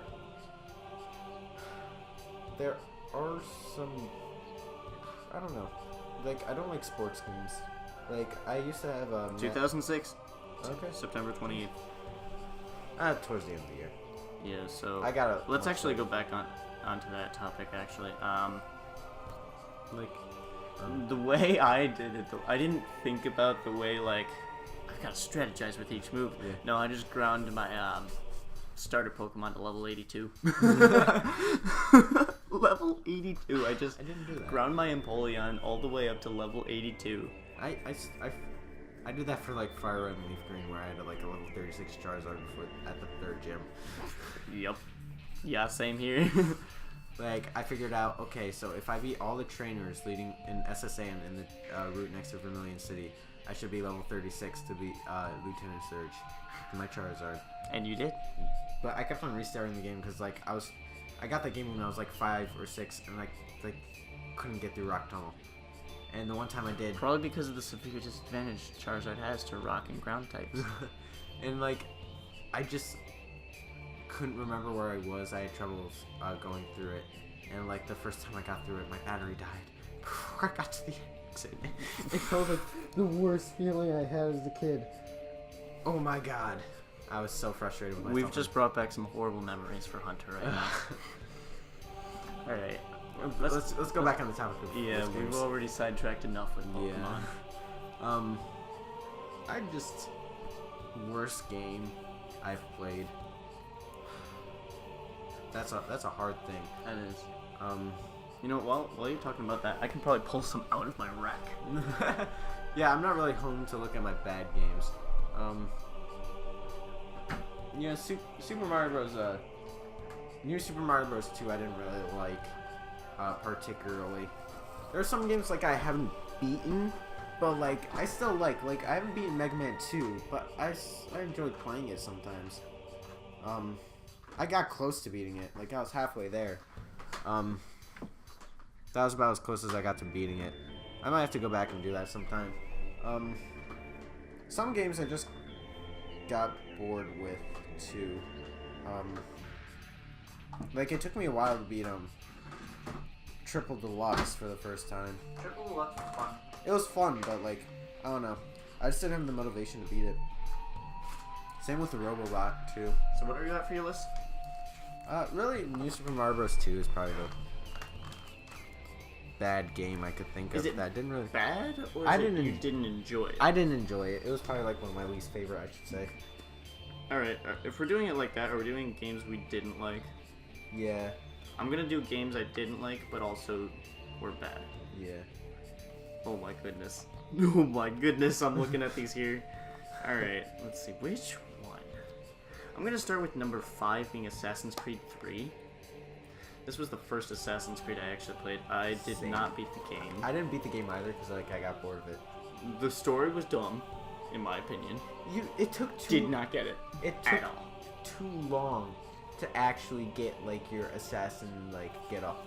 I felt like I want to start out with that cloak and be total. That sucks that you didn't get to start with it. I heard 1 and 2 were good. I wish those were the ones I started off with, but you know, like, Assassin's Creed 3 kind of ruined the whole thing for me. So I'm like, I've never really gotten into it because of it. Probably Ubisoft. I think this one should be number 1. Yeah, that seems pretty shovelware to me. It almost was. It wasn't for the fact that it probably was made. It's just a Harry Potter game, really, that just makes spells and stuff. So yeah, I think it's just shovelware. Does this count as shovelware then? No, it's a first-person shooter. And jeez, this MAG is a massive action first-person shooter in an ever-changing global war Climb the ranks and gain the experience needed to own the battlefield. Huh. 256 player online battles. No way. I feel like the servers be so dead. See, I remember, like, the whole way this game worked was really poor. Like, the way you interacted with the game just wasn't enjoyable. Yeah. I remember it was just, like, kind of like... I was kind of expecting something along the lines of Call of Duty, because that's what I was playing at the time. I was like, oh, this is going to be so cool. And it just wasn't. It really wasn't. It was kind of weird, to be honest. And also, I don't think it didn't have nearly as much, I think, backing, or, like, funding, I guess I should say, as Call of Duty. But now we're going to have an actual Call of Duty right here. Call of Duty Advanced Warfare for the PS3. Not for the PS4 or the Xbox One. No, ladies and gentlemen, the PS3. Why? Why did you feel the need to put jetpacks into this game? I feel Not to mention horrible weapon balancing. You had the choice of the BAL 27 or the ASM 1. I really don't know much about Call of Duty, so all you need to know is that you should not play this game if you're looking for a fun time. I just know it really started going downhill with like Advanced Warfare and stuff, and like even with like Modern Warfare 3. I feel like Modern Warfare 2 was like Modern Warfare 3. I actually really enjoyed. Like, Probably because I had it for Wii, so okay, your opinion can now be discredited. I had Modern Warfare 3 for the PS3, and I played the heck out of that game. That was probably the Call of Duty game I put into the most hours. I played a lot of the survival game mode on that before I kind of got into the Call of Duty Zombies mode. I prefer Modern Warfare 2. Modern Warfare 2 is a lot of fun, but I had that for PS3. I feel once you get to Modern Warfare 3, it feels a little outdated. Just a little, just kind of the whole system. I definitely like the creative class more in Modern Warfare 3, which is why I enjoyed it more, I think. The Riot Shield. The Riot Shield was amazing in Modern Warfare 3. Really enjoyed that. I think the problem with... I'm max level on the Riot Shield, actually. Call of Duty, like, they try to get more and more realistic every game. I got an 11 kill streak with the Riot Shield, actually. Which is kind of one reason I have a Riot Shield right across from me right now, actually. I feel like, you know, they try to get more realistic graphics to each game, but that, like, you look back at the older games and they just look worse because they aren't up to par. Like, if you have a certain style with your games, like, if you look at Kirby's Epic Yarn, that game's not going to age terribly. Like, it's still going to look good. I get what you mean, because what you're saying is they're aiming for a realistic look with what they've got. Yeah, and after a couple years, it just...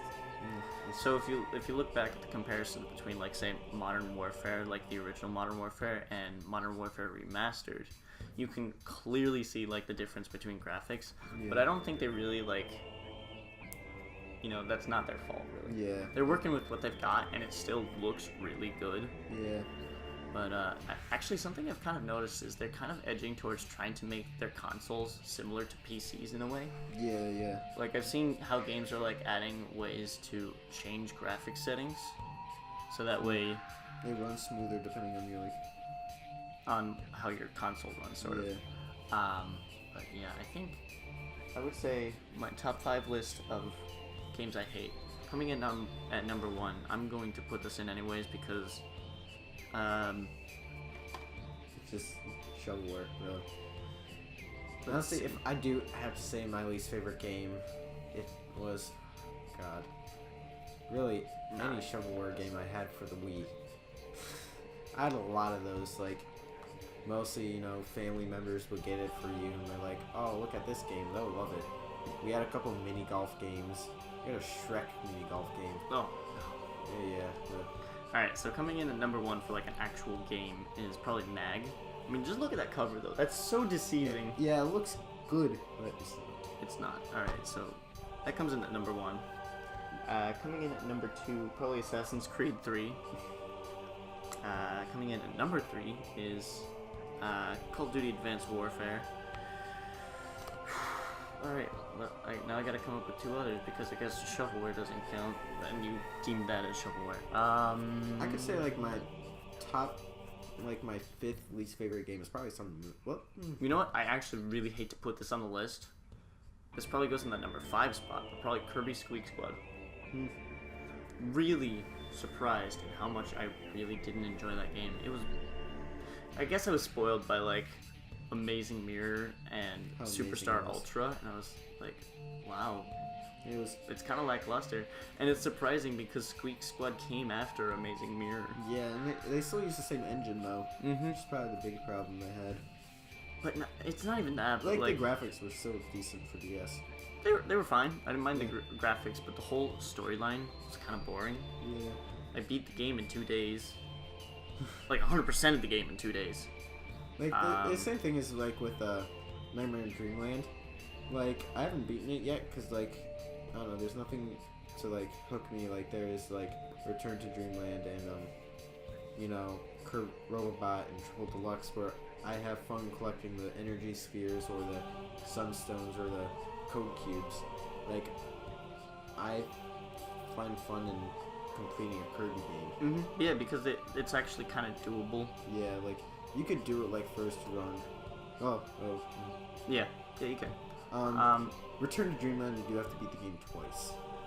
Yeah, because you've got that extra mode. I beat that over a summer, and that was a fun time. I remember, this was back before I had a Game Boy Advance. I had to emulate a lot of the Kirby games and Pokemon games and a couple Metroid games on my phone. So, let's see, I had Emerald, Fire Red, Metroid Zero Mission and Fusion, Return to Dreamland, and Amazing Mirror. I played all of those on my phone somehow. Ton of fun. I don't regret that at all, actually. That was before you actually had to pay for GBA for iOS. Yeah. But it was still so worth it, you know, resetting your time just to get that to work.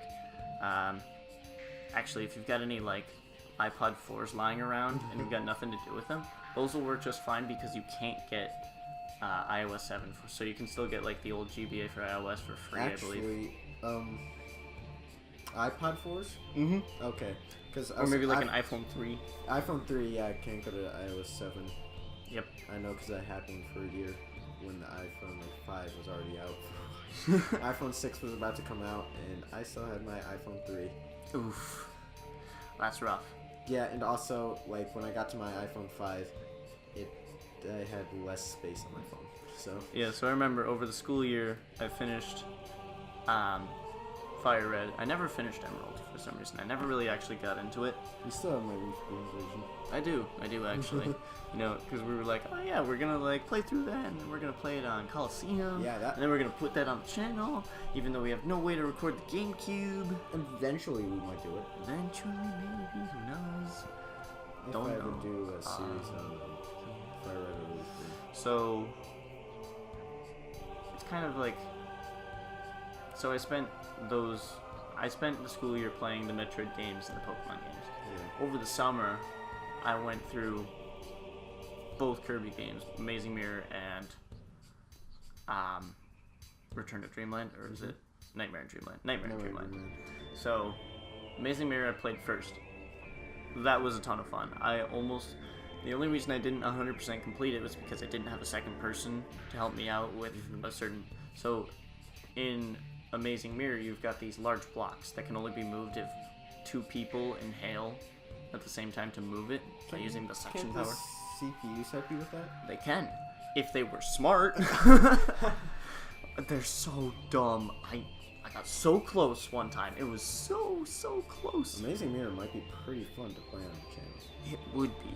But you it know would cost what? a lot of money. You know what? I actually did the calculations. We'll never, ever play it on the channel. Maybe if we get big. Like, I did the That's calculations. the biggest if I've ever heard in my life. I did the calculations, and it will cost us $1,000. For all 4 of us. Yeah. To have a GameCube player. Yeah, the capture cards. The game. That's not even including computers. That's true. That's Yeah. very true. Plus, we'd all need a source of audio. Yeah, You know. microphone. We do have a microphone, but we'll We need more. maybe. I don't know. We probably could use the same microphone, but No, that won't work. we need 4 TVs Yeah, because they won't play on the same TV. I don't think. we'll need a big space to do it. Yeah. Like, Yeah. nowhere in my house. So, let's see. Okay. Amazing Mirror. I had a lot of fun with that. Then I played Nightmare in Dreamland, which I wasn't expecting it to be as simple as it was. It was more simplified than The Amazing Mirror. Mostly because it's just a remake of an NES. Of like the first Kirby game? Is it? No, Not the first one. it's a remake of Kirby's Adventure, which I'm pretty sure was on the NES. Is that 2 or 3? That was I think that was the second game in the series because it went Kirby's Dreamland, Kirby's Adventure, and I think it was Kirby's Dreamland 2 and 3. Then Kirby Superstar. You're probably right. I think it's a remake of 2. But the abilities, I believe Nightmare in 'Cause I Dreamland know came out before Amazing Mirror. Anyways, so I remember I actually really enjoyed that game, trying to find out like everything I could, 100%ing that game. I 100%ed it in regular mode, 100%ed it in extra mode, which that was tough. You only get like 3 life bars. Jeez. And then I 100%ed the Meta Knight mode, which you only get 3 life bars. And that's tough too. That's really tough. I did use save states, I won't lie, Cheater. but I enjoyed the game thoroughly. I think probably my favorite areas were Orange Islands, I think it's called, and like the Star Zone for like Area 6, I think it is. Yeah. I haven't gotten that far in the game yet. But I think like what really got me, what I really liked about it was like the atmosphere about it. I don't know why, but I just really enjoyed it. Well, going back to our lists. Yeah, I think think we're done with top 5 worst games. Top 5 best. I could, Top 5 best games, I think I would could be easily. I don't really have an order for them though. Yeah, like top 5 like games is That just I like, like. top ones. Yeah, they're like all pretty good. Favorites. Top 5 favorites. Yeah. Not in any order, just our favorites. Yeah. Our 5 favorites. How about you go first? Does Prime Trilogy count as like 1? No, I think I'll. I think that's the thing though, because it's like got 3 different Prime games, Yeah. and I can switch over to any of them with ease. But there's still... Would I have to choose like each Prime game individually? Yeah. Okay, then I think that's an easier choice. I think Prime 1 was definitely belongs on this list. Kirby Superstar Ultra, the remake of Kirby Superstar for the DS. That definitely belongs on there. Super Smash Bros. 4. Really into that. Let's see. Probably, I gotta say either Modern Warfare 3 or Black Ops 2. I'll put that as like a tie, sort of between those two. That belongs on there. Definitely a big part of my life. And probably Pokemon Pearl, because that's just got a special spot in my heart. That's always been like, that was my 3rd game ever. My first one was Bomberman. Actually, no, I got these 2 at the same time. Bomberman and Pokemon Blue Rescue Team. Awesome game. Not many people have played it. Blue Rescue Team. Mystery Dungeon series in general is a great series. Until Like, they if ruined you it were- with Super. If you Super Mystery Dungeon was good. It was Gates to Infinity that was the best. That's the one. Yeah. I didn't play. I played all of them except for Gates to Infinity. But If yeah, you- that's my list right there. If you want a Pokemon game with more story, but like you didn't really like Black and White, Mystery Dungeon is definitely what you're looking for. It's really heavy on the RPG elements, and it's It's- also really heavy on the story. Yeah, it's more sentimental to it. I think like you care more about the characters at the end than you do in Black and White. So I think we should explain what that series basically is. And then we'll get to my top 5. All right, why don't you describe it, because you've played it even more than I have. So I played 3 out of the technically 4 out of the. Well, I played Red Rescue Team and Blue Rescue Team. There's not much of a difference between Yeah. the two. One's on Game Boy, one's on DS. Mm-hmm. So, pretty much, you're turned into a Pokemon and you have to go through the game finding out like why and stuff. And you know, there's usually something wrong. Why? You have to save the world pretty much in every game. Well, because Every game you save the world. all right, let's explain the basis of 1.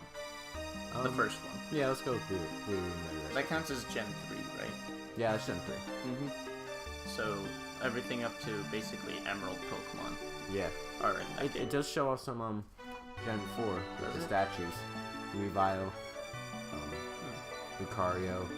Oh, that's right. They mentioned Lucario. They Yeah. have their like Lucario, the legendary Lucario. Yeah, you could be like Lucario rank. Lucario rank. Yeah. Okay, it's let's like be that honest thing. here. The points you need to actually get Lucario rank is insane.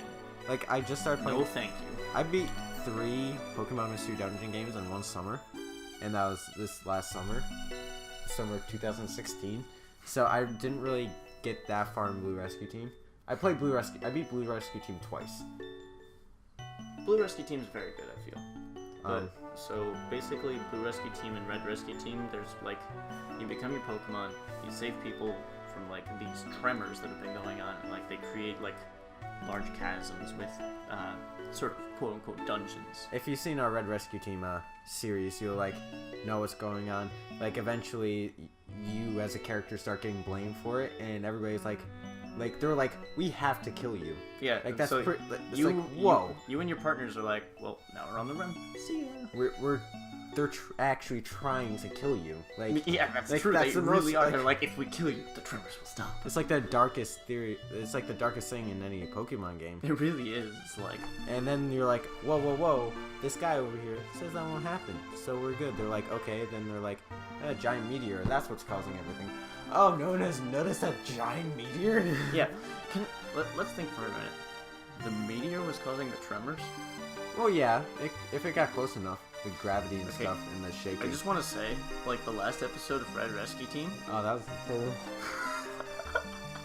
was so bad. We were like, I don't know why we were so, like, hyper for that video, Yeah. because we were over the top for Yeah. everything.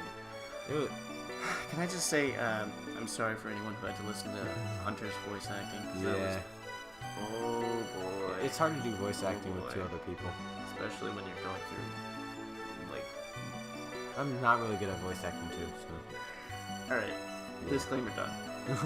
But in the end, you win, and then Rayquaza blows up the meteor, spoiler alert, just kidding, that game's been out for many, many years. they jerk your tears a little bit at the end. Just a little. Not as much as future games will, but it's still like, you got me there. Alright, so that's all I've played. I've only played Mystery Dungeon and Blue Rescue Team. Yeah. You've played more, so why don't you explain more of those games? I don't really want to spoil the others because like those are more story. Alright, why don't you give us like brief synopsis? a little bit of a basis and like what they improved upon. Oh, I just realized we're back into Pokemon. How do we keep doing this? We just can't avoid it. But Explorers of Sky is the best in the series. Well, Explorers of Sky and like Explorers of Time and Darkness. That's all tied into Yeah, one, they're all right? tied into one, but Explorers of Sky is the best out of the 3. Yeah, it's like the And the it's like best the in the Emerald whole or series. Platinum of like Yeah. Diamond Pearl and like Ruby Sapphire. It's the best in the whole series, and I really enjoyed it. They improve on the story a bunch. It also kind of improves on a lot of old features, right? Yeah, Introduced a lot of new Pokemon, right? It's lot. got a lot of Gen 4. it was a lot easier to do a couple things. You had a lot more Gen 4 characters. You had a lot more starters too, right? Yeah, there's a bunch and a lot of good ones too. First time I played as a Phanpy. Fanfi. Phanpy is Why would you choose Fanfi of all things? It's Phanpy. No, I think it's Fanfi. No, it's Phanpy. I always thought it was Fanfi. Oh my. I don't know. You can keep talking about that while I look that up. But Phanpy, I just like Donphan's Pokemon. But the thing is, in Explorers of Sky, Phanpy gets terrible moves.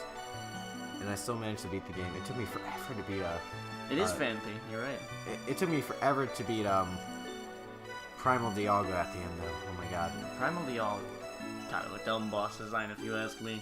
It was still kind of cool, because especially in the post game where you end up fighting spoiler. Actually, no, I don't want to spoil it. No spoilers. The only difference between regular Dialga, by the way, and Primal Dialga is like some lava going along. Yeah. It's like, It the story is really great. I really like the story of Explorers of Sky, and the characters are a lot better. Like the side. they're more like fleshed out. Yeah, because like in Explorers of Sky they have like optional missions you can play as other side characters like Wiggly. Oh yeah, you're right. You Like can do that. Wigglytuff, and you like see how they grow, and it's really cool. Oh my god! Does Explorers of Sky take place after or before Blue Rescue Team? After, like It just has a saying, lot of allusions to that, right? one character in the game two characters, Grovile and Dusknoir. Don't spoil too much. I won't spoil it, but they're great. They're great characters. Just saying. Like, their side story is so amazing. I haven't even played through it in a cycle.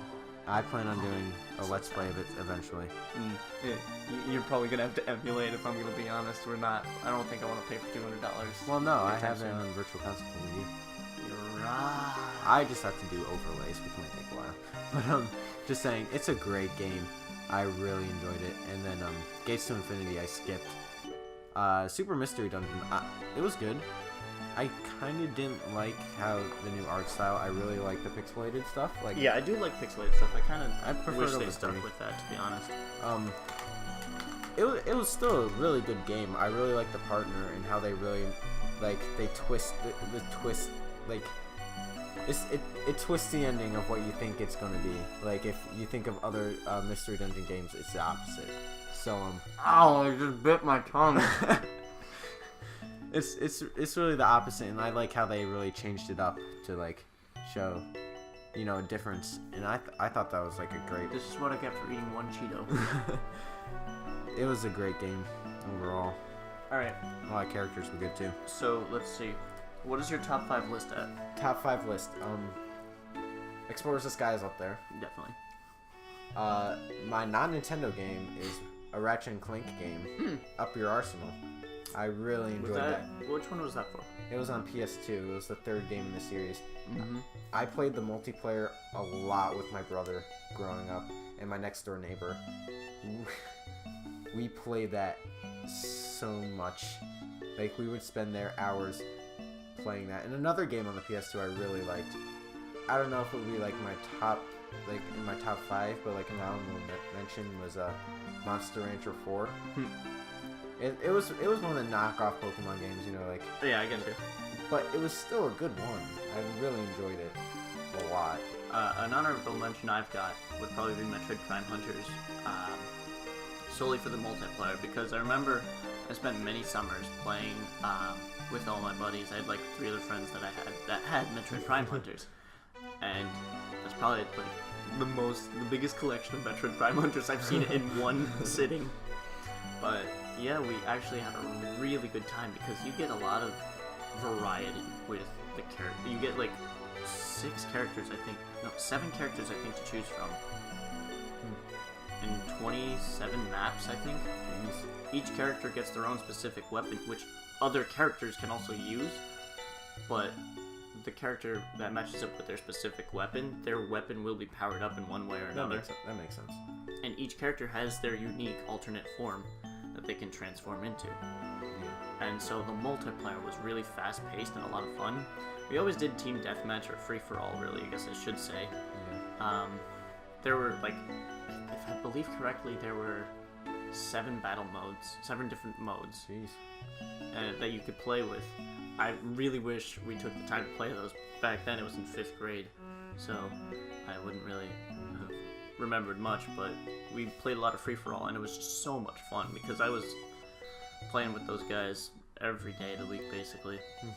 Yeah. Sawyer was actually one of them. Oh, that's pretty cool. Yeah.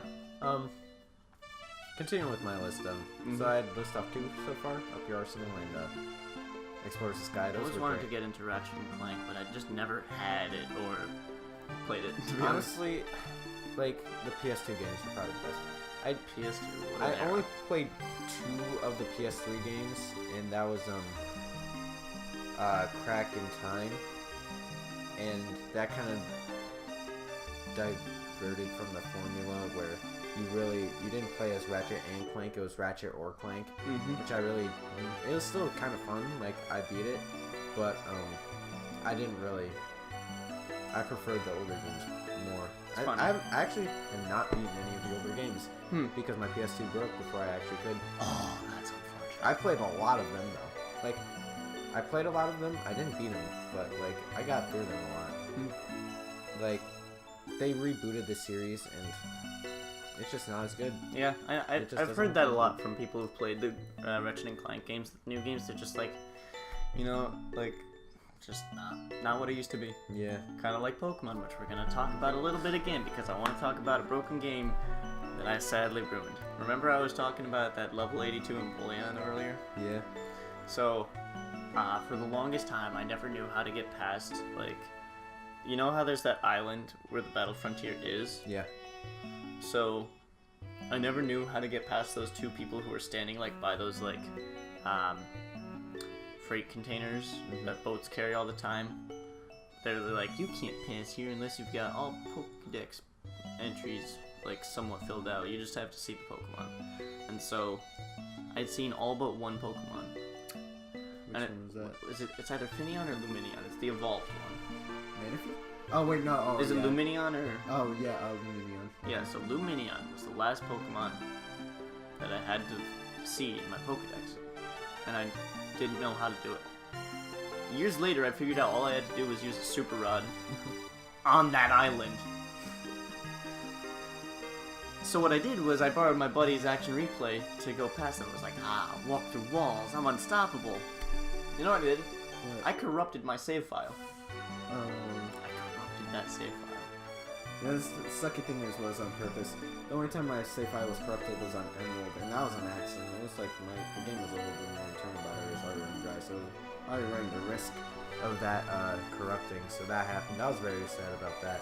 Yeah, but I was so, like, Yeah. oh, because I was like, no, I put so much effort into, like, putting that Empoleon to the level it was, and I was like, man. When I was younger, the thing is, I never really kept any Pokemon game. Like, after I would beat it, I would restart. Like, not trade my team at all.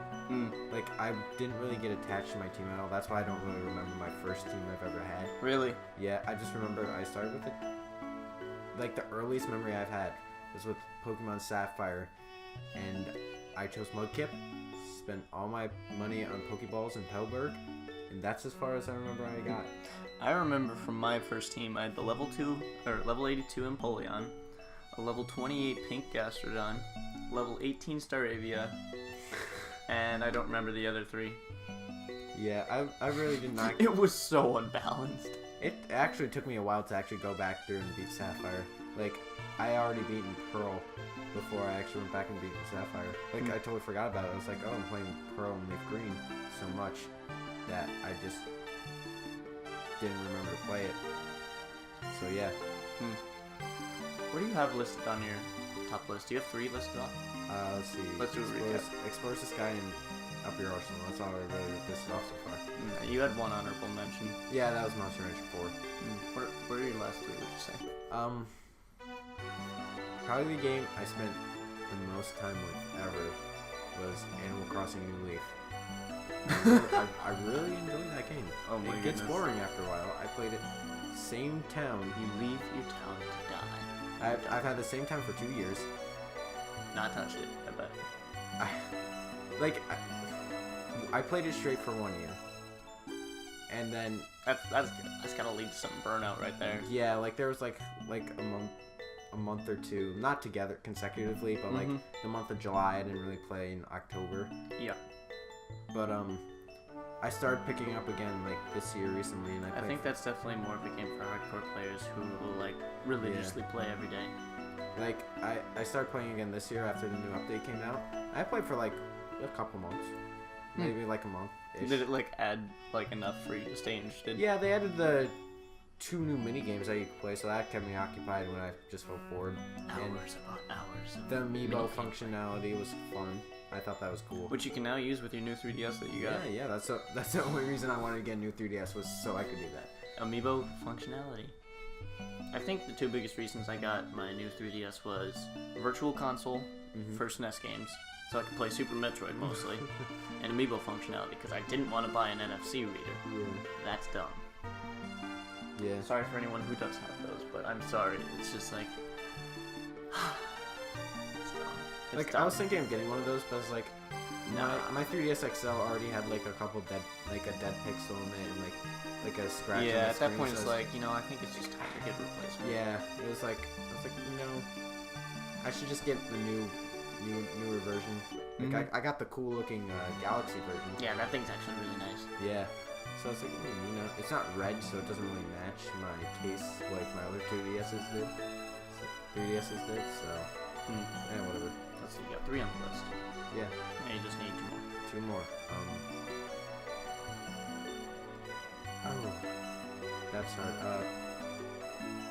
Legend of Zelda Majora's Mask. One of my favorite games of all time. I really like the story, the characters. I like Ocarina of Time, yeah, but like Majora's Mask expands so much on the characters and side quests, which I think like Ocarina of Time just like glazes by all the side characters. Like you don't have the much in-depth storyline as you do in Majora's Mask, and I find just like the transformation masks are really fun to play with. So I think it's a really cool mechanic. Yeah, I don't really know much about Majora's Mask, so if you could do like a playthrough of that on your channel, I'd appreciate Eventually. that, because I actually learned a lot about Ocarina of Time. Ocarina of Time from when you did it on your channel, because I remember you handed it over to me, you're like, hey, you want to play this Zelda? Wink, wink. And it's like, I'll give it a try. Got to like... The first dungeon, you beat that. I beat the first dungeon. Yeah. Went to the town, went to Lon Lon Ranch, because I didn't know what to do next. Went back to the town. Went all the way to the Mario look-alike. Oh, yeah. And then I'm pretty sure that's where I stopped. So, very little progress was made in that game. And then I didn't give it back to you for like a month. You're like, are you gonna bring it in? You gonna bring it in? Yeah, like, yeah. Bring it in one day. Eventually did. It took you a Then you while. gave it to Steve to play a little bit. No, I didn't give Ocarina of Time to Steve. I gave Majora's Mask to Steve. No, you did give him... No, he got his own version of Ocarina of Time. Oh, I didn't know that. Yeah. But yeah, I was like, hey Steve, you should just watch Hunter's playthrough of it. He kept on asking me questions about it. It's like, Steve, just- if you just watched his playthrough Yeah, of it, he's like- literally 100%ing the game if you wanted to know. I feel like I could have done that better though, like collecting things as I went along instead of doing the massive collectathon episodes at the end. Like, Well, yeah, because you didn't really have a plan, Yeah. like, way that you did it. You just kind of jumped into it. You're like, oh, do it First- the way I remember it. first series, you know, what you gonna do? I don't I'm blame eventually you. gonna do Master Quest, so you know, there's my chance to redeem myself. There you go. You're gonna... oh, you're gonna have a lot of fun with those other temples. Ooh, the Shadow Temple. Love that. Master Quest. The Water Temple. Fun. I Water played. Temple, actually, when you played through it, it didn't actually seem that bad. Well, yeah, because I played the game like 4 times before that. Yeah. So like I had the whole Water Temple pretty much memorized. The Forest Temple is always the one I have trouble with. It's a Forest Temple. Oh, why can't I summon Pierre? Yeah, I was so confused about going through the Forest Temple every time I play it. Can I It's a just water say the temple. hover boots are like such a worthless Yeah. upgrade You or like never use them. ability? You use it once in the Shadow Temple, only because you have to. Used it a couple times in the Shadow Temple, and like beyond that, not really at all. Like in the Spirit Temple, yeah, And they're the worst because they're so slippery. yeah. Like, just to give you a bit more time in the air, Yeah. not really that good. But my last game, You don't use it anywhere outside of that, do you? you use it in Ganon's Tower. Like, I think it would actually be appropriate if you actually used it to like get a floating like gold sculpture, maybe like just off of it. like you can't really use your sword with it though. What? Yeah, Why? you just can't. You could just run in air, and that's pretty much it. Well, I think it would just be appropriate if you could like. So like I'm imagining sort of like if you had like a gold sculpture in the middle of like 2 cliffs Yeah. that you just had to like walk to it to sort of get to it somehow. Just But use like your hook shot. outside of yeah, but that's the problem. Like say there was like flat. It's like a plateau almost. Yeah. Still kind of shot it. Well, I guess. If you could like Hover boots If it's, like, useless. straight in That's front of your the face. point. All right. Last game. What is it? last game. Let's see. I put a Zelda game there. Mm-hmm. I put a Ratchet and Clank. I put a Pokemon game there. You got a Pokemon game. Mario games I'm not really too big on. Mm-hmm. I You would- got Animal Crossing on I there. got Animal Crossing. See, I would say a Kirby game, but like, Have you ever played Superstar Ultra? yeah, I have it. I beat it. Oh, that's right. Not 100%, but I still beat it. Wheelie Rider. OP. OP. When you got that tag team going, Cool. OP. Yeah. I'm eventually going to do that. Probably. But that would actually my be last a lot of fun. my last game probably is Metroid Prime 2. Metroid Prime 2. That's really over Prime 1. Is it just because you started with that one? Yes, and also I spent a lot more time going through that. I did take a huge break in between, like, through half of it, though, but, like, same with Prime 1, though, like, I sat there for hours every day playing the game through. But it felt like it took me so much longer than it actually did. Like, Probably because you had the 7 keys, I think, to go look for, right? but no, after beating, it only took me like 9 hours to beat, Echoes. So, which is still not that long, but it felt like it took me much longer than that. It took us 6 hours to beat Prime 1 when we played through it on our channel. It feels like it just takes much longer, which is a cool thing. Like, it's a game that, like, you feel like you get a lot out of. It is a long time. game, that's for sure. Like, even speedrunning it will take about an hour and a half, I think. Yeah. I like the 3D Metroid. I like 3D games in general over 2D. I actually am a really big fan of the 2D Metroids, and I kind of wish they would bring them back. They might, I hope. Oh, Or even just a 2.5D. this kind of leads to our E3 predictions. True. This will, well, not even predictions, but hopes, expectations, and predictions. Expectations and slash predictions. I saw somewhere that it was leaked that they might release something Animal Crossing at E3 this year. Do you think? Yeah, I think I remember seeing something that said, like, someone leaked that there's going to be something Animal Crossing this year, and I'm hoping it's a new main series game. I'm done with the spin-offs. It's been like... Amiibo Festival? 2013 was when New Leaf came out 4 years ago. Oh. Like, the shortest Wow. time they had between games was with Wild World and City Folk.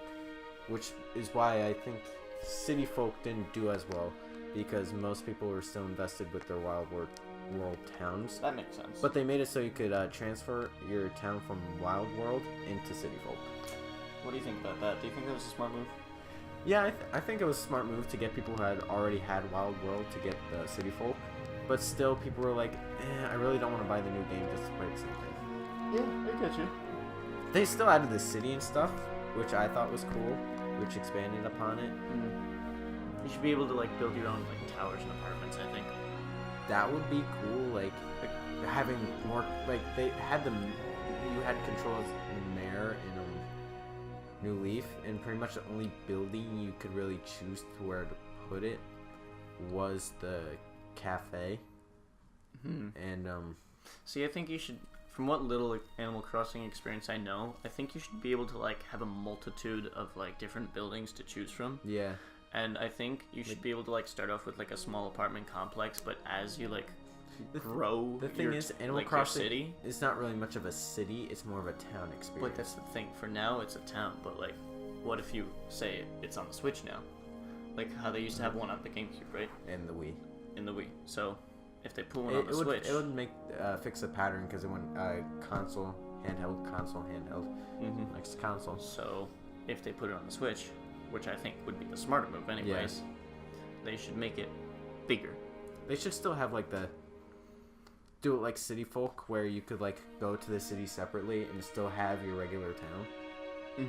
Okay, I see what you mean. So, like, you've got different towns and cities. Cause like, if you were to look at my New Leaf town, which, playing a year of that game, you kind of get bored, so pretty much I fill my town with flowers, and it's like, they're all organized by, like, a type of flower and color. I have pathways going through, which took me like 2 hours to do, and yeah, and I have, like, a little park area. I have 2 fountains going between. So, do you consider that being productive or a waste of time? Productive in the game, wasted time in real life. Yep. I thought I had fun with it though, like, just playing out the city and having it look nice was fun. See, the thing is, like, I think if you're gonna, like, have an Animal Crossing game where you're gonna be invested for a really long time... One thing I want though is a bigger town.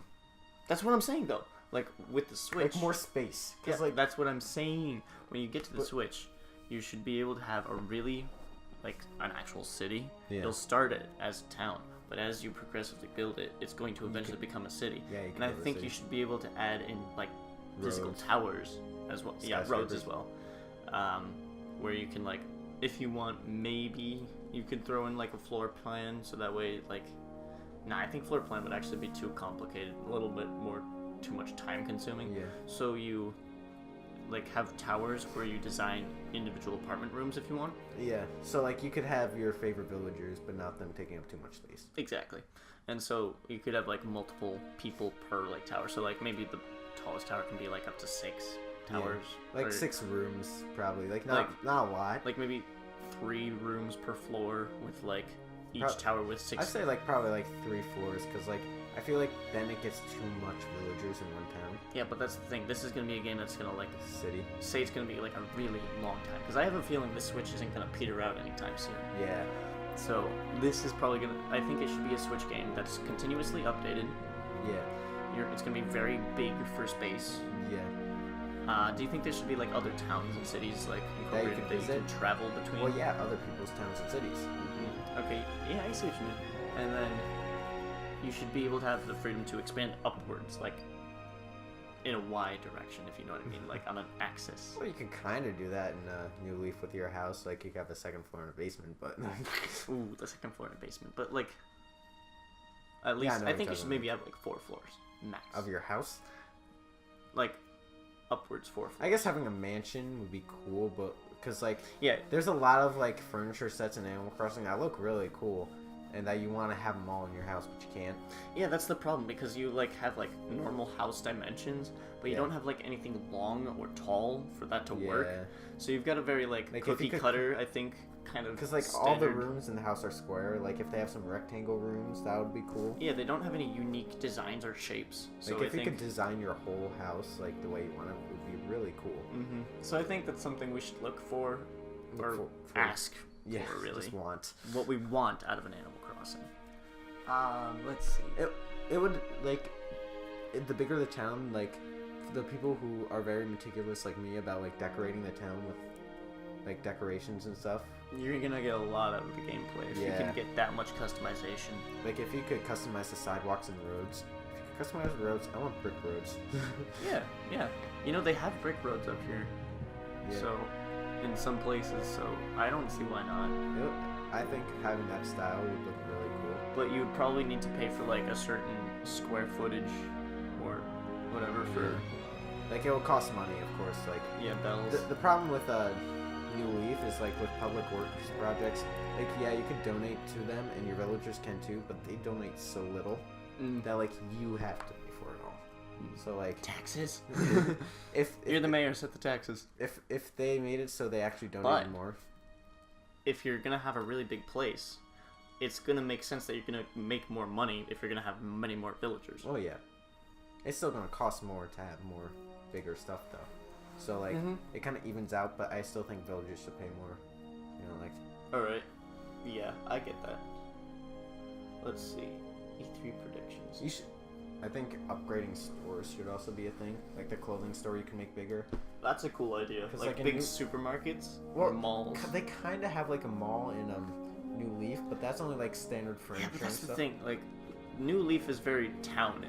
Yeah. Right? You don't get anything of like a city aspect. Yeah, like the clothing store, you get like 3 shirts per day.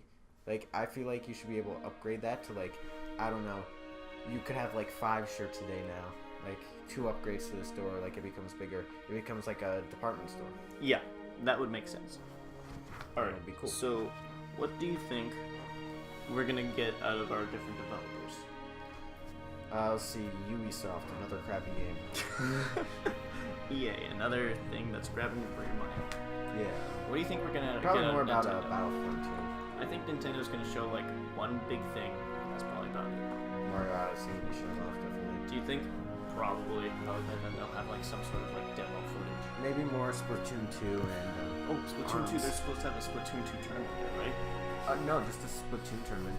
But the thing is, we can't join because it's only it's 18 plus. Be 18 or older, which And, doesn't make sense. The oldest people I know that could participate and who actually have the game are all like 17. Me, John, and Jack. But you need 4 people. Yep. So yeah. I also haven't really played much of Splatoon. So I'm saying best item is a bucket. So not viable. Not viable. Yeah. Sony. Anything from Sony? You think? Well, the thing is, Sony doesn't really make their own games. So like. They get other people. Usually. Yeah, if you say like PS4 in general games. Do you think the Metal Gear series is done? Yeah, probably. Like they don't have They don't have Kojima anymore. Yeah, no, it's not going to be the same. He's a great developer. He's like a genius in the field, and Konami Doesn't he have his own game design? Yeah, he's starting his own. Yeah, so it'll be interesting to see what comes out of that. Yeah. Let's see. I don't think. Is there anything coming in from like Microsoft end? They'll probably release more stuff on the. Like, has the Project Scorpio come out yet? They probably review more stuff about that. Probably. Do you think we're gonna get anything out of Destiny 2? Maybe. I hope. Like, Destiny 1 was kind of left a lot to be desired. Yeah. Destiny 1 felt very lackluster. Like, the vanilla game is really boring. Like, if you get the later DLCs, Taken King and Rise of Iron, that's where it gets interesting. But you gotta, like, work for it. Yeah, Gavin's not a big fan of this. Destiny 2, like, if they just, like, throw more Cade 6. Cade 6? He's, like, their new mascot now. Basically, at this point. Why don't they just have Cade 6, like, a voice pack for Ghost? I'd pay for it. I want Cade 6 as my new Ghost. No, what if it was just his head? Just floating around. Could you imagine that? That would be awesome. Cade 6 is a great character. He reminds me a lot of, like, Tony Stark. They have a lot of the same personality. Tony Stark for Cade 6. Yeah, Robert Downey Jr. voicing him. No, but I think the voice they have of him now is great. Yeah, he's pretty good. I would like, you have the other two. Could you imagine how weird if that was if they just like all of a sudden they're like, yeah, we're not using the original Cade 6, we're using Robert Downey Jr. now. You'd be like, I guess I'd be fine with it, but the original voice is great. It'd be like cool, but like, no, it's just not what I wanted. It's not Destiny 2 anymore. It's Marvel. Marvel buys out Destiny, starts making comics, and brings them into the MCU. Well, that would be cool. Well, Disney already bought out Marvel. So Disney buys Destiny. Basically. Please, no. You've already ruined a lot of franchises already. I don't know, Star Wars 7. Episode 7. Rogue One was good. Rogue One was good. Episode 7 was not. I will testify to that. Well, yeah, it was too much A New Hope. Not only that, but it just... I don't feel Star Wars when I look at it. Yeah. I'm like, that's just not Star Wars. Doesn't feel like it. Yeah. It feels like too much of a different action movie, you know what I mean? Yeah. We'll go back to E3. Yeah, Destiny 2. Destiny 2. I feel like we will see some either Destiny video footage or maybe some beta access. Yeah. Battlefront 2. Battlefront 2. Hopefully that's good. Do you think we're gonna see any of that at E3? Maybe.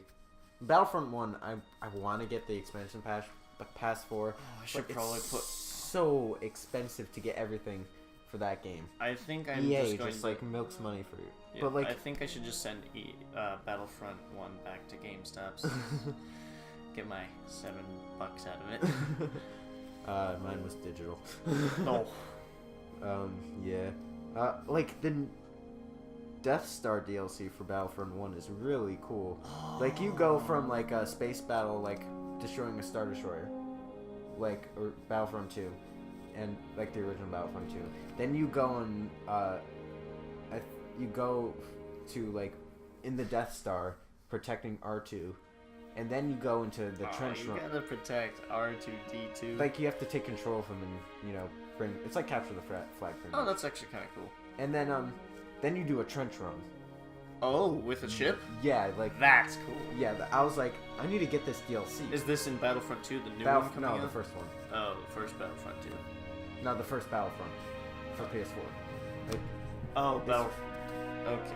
And like, but that's still cool. In Battlefront 2, they have a lot more. Do you think they'll bring that back in Battlefront 2? Hopefully, in Battlefront 2, it's a lot more like Battlefront 2. If you know what I mean. I do, but I don't think everyone else does. Battlefront 2, as in the original Battlefront 2. Not the one made by EA. That will be coming out eventually. When does it come out? November? Yeah, something like that. Eh. I just know, like, if they have it, like, in the original Battlefront 2, you could go from, like, airplane, board a ship, and then get out of your ship, and then go in that ship to destroy it from the inside. It's pretty cool. That was my favorite part of playing Battlefront 2 when I was younger. The good Battlefront 2. Yeah, the good Battlefront 2. I feel like they really nailed it with that one. Yeah, like everybody, if you talk about Battlefront, everybody's like Battlefront 2. Yes. not EA Battlefront. Yeah. Like, I played... It looks great, but it doesn't play well. I still played I don't Battlefront think. when it first came out a lot, though. I played it for a few days. I didn't really get into the online. To be honest, I didn't get into it much at all. Yeah.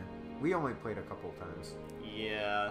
I was like, I'm not satisfied when I play this. No. I like Supremacy. That was still fun. It was long games, and you could... It was kind of fun. I felt weird controlling the heroes. Yeah. Like, you go from first person to third person. Well, didn't you already control third person, though? You can, but I preferred first person playing. Like, In Battlefront 2, though, didn't you already control them in third person? yeah.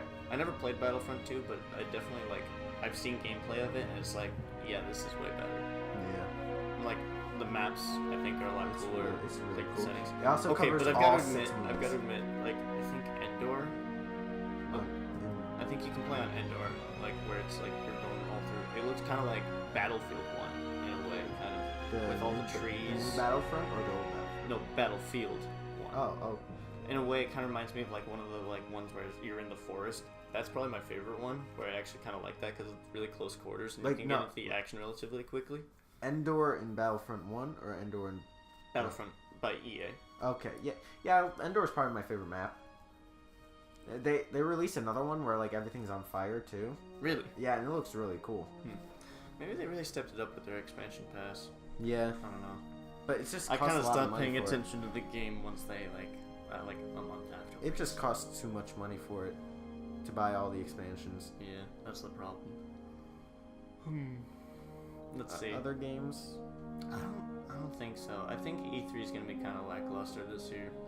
Well, last year was kind of lackluster for Nintendo, especially. 'Cause Yeah. all they had was Breath of the Wild, but they really stole the show with Breath of the Wild. Like, That's true. They easily won E3 last year. They did. Like, there were the most tweets about it and stuff. Yep. I would say Breath of the Wild, not only, like, was the show really cool, but, like, playing it was, like, it's been worth it. I feel like they didn't really want to do the digital event because, like, the year before that, it was Iwata's last one, and it was like, Yeah, I get what you mean. it's kind of And hard. those were kind of his thing anyways to begin with, right? The Nintendo Directs with Iwata, like, every month. They were great. So sad. He's such a lighthearted. He was such a lighthearted, funny guy who really cared. Even when the Wii used so badly, he cut his pay in half so they didn't have to lay off anybody. Yeah, which is You would Really? never see that in any American you would company. never see that in an American company. You'd be like, see ya. Yeah, like he was like just a little developer coming up to the CEO, president of Nintendo, Mm-hmm. and like Yeah. that's a huge step. And I'm pretty sure he was the He started out as a programmer for them. yeah. And then No, he started a programmer for HAL. He started as a programmer for HAL, became a programmer for Nintendo. Then No, he was the president of HAL, I think. Yeah, he became. Then he president. became like, He worked on Gold and Silver. He Yeah. was the one who made it so that they could actually fit Kanto in the game. He was able to like write a new write new code so that they could compress it. yeah, he was a really smart programmer. Yeah. And then I think they moved him to some like higher position in Nintendo, and then eventually he succeeded the old president. Yeah. He was the Old first one who wasn't Yeah. like, out of blood. Yeah, he was the first one that wasn't a part of the family. Yep. So it's like, that's pretty cool how they like broke that trend with him. And I guess it really worked because he also created the Game Boy, like not the Game Boy, but like Yeah. the Game Boy Color and Advance. No, he created the Game Boy Advance and the Nintendo DS. I thought that was Gunpei. Gunpei Yokoi created the first game, the one with like Tetris and the Virtual Boy. and Virtual Boy. Yes. and after he created that, shortly after But he did. Gunpei Yokoi also created the Metroid series for the most part. Yeah. Alright, so let's see. We've got a lot of these checked off. We did mention Destiny 2 briefly. Yeah. Let's see, we've got all Smash game comparisons and rankings. Do you want to go over that? There's not much to really go over that, but it just kind of threw it in there. Like Smash 4 in general, like Smash Bros in general. I don't know. Like, it's probably the only fighting game I could think of that could also be a party the game. only fighting game that I really enjoy. Yeah. Like, for example, I've got Mortal Kombat. 9 and 10, but I enjoyed both, but you know, it's just not the same feel as Smash 4 for me. Like Smash 4, I'm like really into it. Like it's kind of intense. Like games like Mortal Kombat and Street Fighter and Injustice are slower pace. And less of a spectator thing. Like if you know nothing about the games, like watching if you know, Smash I think Bros. if you're like really into your game, it's probably like super enjoyable for like every bit of the game for you, like it is for me for Smash. Like I'm trying to like think out my moves ahead of time sometimes, or like maybe if I cover myself with these missiles here, maybe I'll have a better chance of making it back to the ledge. You know, it's like, it's so unique because there's no other game that's truly like it. Really fast thinking, too. Yeah, you gotta be like, really, you gotta be good with your anticipation sometimes. I'm not really good with like faster thinking when it comes to like fighting games. That's why I prefer doing like competitive Pokemon. Yeah, but when I did that. The only problem with competitive Pokemon is like, it's all the same. Yeah. Like, I think you said a few years back that VGC, like the top two teams were almost exactly the same. No, all the teams were almost exactly the same that competed in VGC. Mm-hmm. Talonflame with Tailwind, and you got your Mega Salamence and your Kangaskhan. And later on, like the most recent one, that wasn't Sun and Moon and Oras. Primal Grana, Primal Kyogre, maybe Mega Rayquaza, you know, maybe a Mega Kangaskhan. That's the know, problem. Pretty much every team had Primal Grana and Kyogre. Because it's so powerful. Yeah.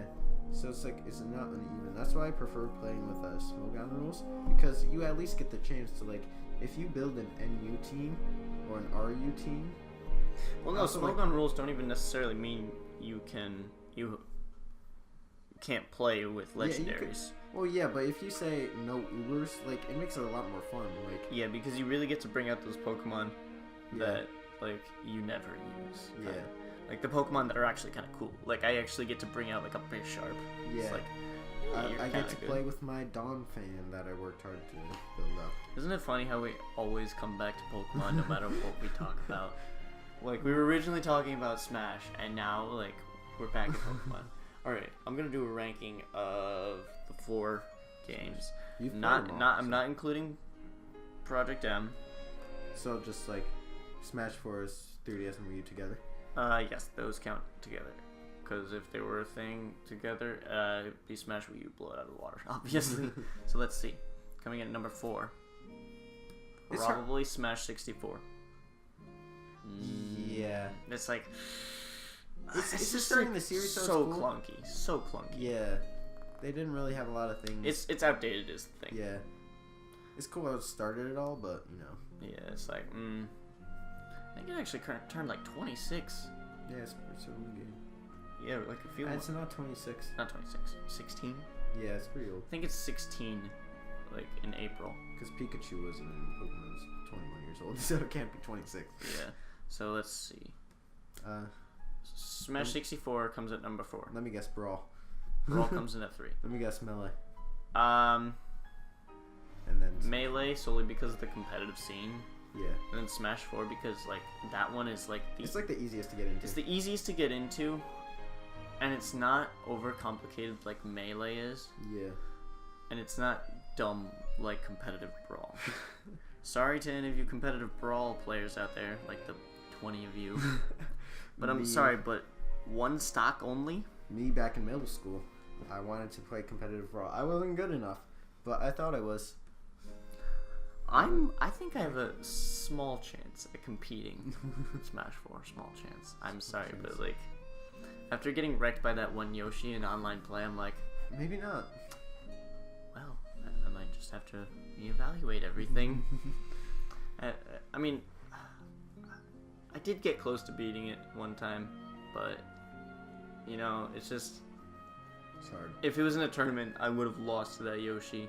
Yeah. So, you know, and there's probably things I could have done to like avoid that loss, but that would have taken like me kind of like going back and analyzing what I was like doing in wrong. hindsight. Like for example, I didn't do many short hop air dodges. I'm a Samus main, so my roll is basically unusable on most characters who can dash at the same speed as my roll. So as soon as I get out of the roll, they just dash attack right into me into like an up air or forward air. So it's not viable. I probably could have been using my Zera more often. And the eggs would have probably been pretty easy to avoid if I just like more air dodges, but yeah, I think grabbing would have been a much better option on that Yoshi because they were blocking most of my attacks. I was kind of going in pretty aggressive, so I think that's probably my biggest issue with that. That's the thing, and the thing is, when I play a lot of games, I tend to go more aggressively. Like Smash Bros, I go like face to face. Even in like Destiny, I play the Hunter class. Yep. Blade Dancer. Yep. I go up to everybody and stab them to death, and that's how I get most of my deaths. But if I get Blade Dancer off, I could get a lot of kills off, and I've gotten it's pretty rewarding, like really satisfying. I've gotten a lot better with going up and knifing things. Like I could easily have a knife fight with a knight. Huh. Well, not a knife fight, or like I started Blade fight. for my heavy weapon. I like using the sword now, cause like I could easily like go up to somebody and I like. You're more likely to hit with a sword. Can we talk about Destiny's PvP and PvE? Nope. PvP, shut up. Exactly. You know, I was really never. I tried doing it. I tried it like a few times. And I was like, I'm really not into this. So I'm hoping they kind of fix that with. I Destiny really like too. the PvE though. PvE was kind of fun. They definitely it gave you great rewards sometimes. Yeah. I don't know. I'm a type of person that kind of enjoys grinding sometimes. So like grinding for certain weapons or grinding at my level was fun. Mm-hmm. I thought, like that's how I pretty much got through most of vanilla Destiny. How I got all my hours out of that. I didn't mind vanilla Destiny, but it wasn't like really into it. When I beat it, it was like, wait, is that really it? Is that all it was? So it's like we still have to do the whatchamacallit. There's still raids. some DLC we probably haven't done. The raids. Maybe we could do those on the Have we channel. done some of the House of Wolves? Yeah, we. Oh, did I do? I think. I don't know. I think I did all those with you. I don't remember. Maybe we could do the raids on the channel. Get a couple people together. Cause I don't think you get Nathan. Maybe. I don't know. It's rare that we even like I see him online. I think. I don't know. Usually his brother's on. Yeah, He's it's not. usually his brother playing. I played his. Like one time, I just invited him to play Battlefront with me because his brother was on. I'm like, whatever. So yeah, his brother played. I thought it was Nathan because he used Nathan's account. Yeah, that's kind of the weird thing. It's like he doesn't use his own account. Like how your brothers use your account. Even though I made them their own accounts. It's like, come on, guys. Yeah. So It's the only reason you're like past level 1 on Call of Duty. Yeah. Like, hey, wait a minute. Like, you don't play Call of Duty. Your account most of my gameplay time is probably filled with Call of Duty and Minecraft by now. Oh my god. Okay, like... Can we talk about April 1st and how we wanted to play Roblox, but we couldn't? Oh, that was a shame. But... Oh, I wanted to get a joke video on there so badly. I was like... Yeah. But we kind of like did it last minute because we totally forgot. Yep. We were like... I remember we were like prepared for months in advance. So we're like, alright, we're going to play some Roblox. And we just totally... Day of, Hunters at my house. I'm like, alright, let's get some recording in. And I'm like, wait, it's April 1st. What about Roblox? And... Yeah, it was like the day before April 1st, so too late. It didn't work. The thing is, though, like... Minecraft is not a bad game. It's the fan base that ruins it. Like, so many other games. And shows, too. Like... Oh my god. Oh my god, all the shows that ruin video games. You could... No, I'm talking like shows with fan bases that ruin it. Oh. Like, I enjoy Doctor Who. I hate the fan base. True. Let's like, see. sometimes I could enjoy playing Minecraft. Like, I'm not a 12-year-old, but I don't know. I like being creative more often with that game. Yeah, that's the thing. Minecraft's a very, like, relaxed game for the most part. Yeah. sometimes, like, I haven't played it in a while, but hey, I used to play it a lot, and mostly, like, I played a mod, Pixel mod, going back to Pokemon. But I played on one server. Oh my goodness, For the I remember that. That was like the first mod I longest ever installed on Minecraft, and I was like super impressed with myself because I figured out how to do it. I got on a server. I made a couple friends, and we played until the server went down. It went down? Yeah, they shut down the server. It was a Pixel mod server. Like, I helped me and a guy built our own town with like a Pokemon Center and stuff. We like worked really hard on it. It took us a while, but you know. Why did it shut down? Did you ever figure out? Like, they didn't have the funding to continue the server. That's interesting. I was disappointed. I remember his username, Green Koopa Bros. If you're watching this by any chance, private message me. What was your username? Oh, it was just like Moon Fever 2003. Moon Fever 2003. Yeah, if you remember Moon Fever 2003, that was me. Feel free to comment on this video. Yeah, that would actually be really funny if, like, one day out of the blue... They just found it. Or, who was the other guy? It was, like... Me Thunder, something like that. Me Thunder. Are you sure it wasn't, like, Meth Thunder? It could have been Meth Thunder. I honestly don't know. It sounds better pronounced Meth Thunder, though. Meth Thunder? Yeah. Let's see, I think that's about all we've got. Hopes for a new Kirby game. You were talking about this earlier. Amazing Mirror remake. That's my hope. Well, not remake. Sequel. They've been really hinting at Amazing Mirror. They've been dropping so many hints. So long. Like Planet Robobot, Kirby Team Kirby Clash Deluxe. Yeah, we actually got the full version of Team Kirby Clash Deluxe. And so, you know, there's just been so many, like, allusions towards the Amazing Mirror series, and it's like, you wonder. You've got to wonder. You like, see please. so much of that, and you're like, please, are they up to something? It's kind of like how, like, all the hints they have towards, like, Gen 4 remakes with all the stuff they've had. Yeah. For Gen 7 and all that other stuff. And you just wonder, like, are they just pulling our legs? It's like, it's such a coincidence that it's like almost like it's going to be on possible? the 3DS. Like the Game Boy game was and it was also 4-player co-op. So I think it might be like Amazing Mirror. If they made an Amazing Mirror style game where you could play with 4 Kirbys. That'd be my... With, like, multiple worlds inside of one.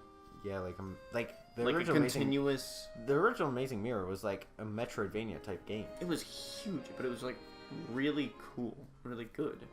Like, that, I would have a lot of fun with that game, you know? I agree. I'd prefer recording that, but, you know, if it was a sequel, I would If it was a sequel or a 3D remake, I would be happy with it. If it was a sequel and we were to record it, I would want to record the original first. Just to give, like, a, you know... Or at least, like, give a little, like, gameplay example at least. But, yeah, I don't know. I'd rather just hop right into it, just be like, yeah, oh yeah, let's get this started. I hope. Like, and then it'd be like, well, I'm disappointed, or like, that was worth every penny. Hopefully. No, I think... or wasn't... Do you think they would bring the Master ability back? Maybe. Was it? But one thing, wasn't Amazing Mirror made by Capcom? I don't think so. Because I know Capcom made a couple Kirby games. I think they did the Nightmare in Dreamland and Squeak Squad. I think. That sounds really far fetched. I don't know. I know they did. I know for sure they did the Game Boy Zelda games. I'm pretty sure they did at least one Kirby game. Well, Game Boy Zelda games and Game Boy Kirby games are different. Yeah, but I think I heard somewhere that Capcom did a Game Boy Zelda Kirby games. Capcom Kirby game. Well, we're approaching the 2-hour 25-minute mark, so I think we should probably end it off pretty soon. Yeah, pretty soon. If not right now. Oh no, they did do Amazing Mirror. They did. And Squeak Squad. Did they work on it as like a third party or second party entity? What? Or It was like a second, kind of a second. Well, it was like it was second party as in they used Nintendo's IP, but it was actually But it would be okay. It wasn't Capcom itself. It was a developer a branch that was under Capcom. Yeah, it was Flagship that did it. Oh, Flagship. Yeah, Flagship's actually worked on a lot of Kirby games, I think. Yeah, they did Squeak Squad, Amazing Mirror, and then they did a couple of those other games. Yeah. So yeah, they're pretty cool. So Nintendo should still have the rights to be able to do that, Yeah, right? hopefully they can do it as well as Flagship did. Capcom is also kind of going under. You know, like I haven't really heard many good games they've come out with. They really haven't been doing with their like. Where's my Mega Man 82? Like, come on! I need a new Mega Man game. Yeah, obviously we've only had like 13. Like if they do another Mega Man X game, like I feel like a lot of people will be fine with that. Like the problem is, like people are thinking Mighty Number 9. And it was such a disappointment. I was actually hyped for that game, but then I started hearing the bad reviews. I'm like, Yeah. I had so much hopes for that. Come on, dude. You were And the one it who just created ruined. Mega Man. You Ruined. should know that's the best. Yeah, well, maybe you just had a lack of funding. Yeah. Well, no, definitely not. You don't think? They got a lot of funding from Kickstarter. What happened then? Pretty much, they started putting the funding in other things. Like what? Like, I think they were working on a TV show too for Mighty Number 9, and money started going into that. Why would you put the funding into that when you promised a game? Yeah, it was very disappointing.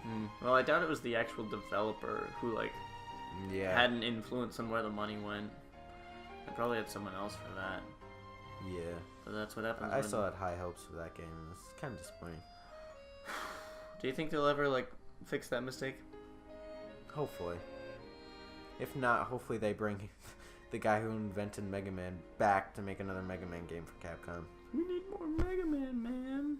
Yeah. Mega Man, come in, Mega Man. I was about to do that. Reach to the punch. Alright, so I think we should probably end it off right about here. What do you say? Yeah, I think we should.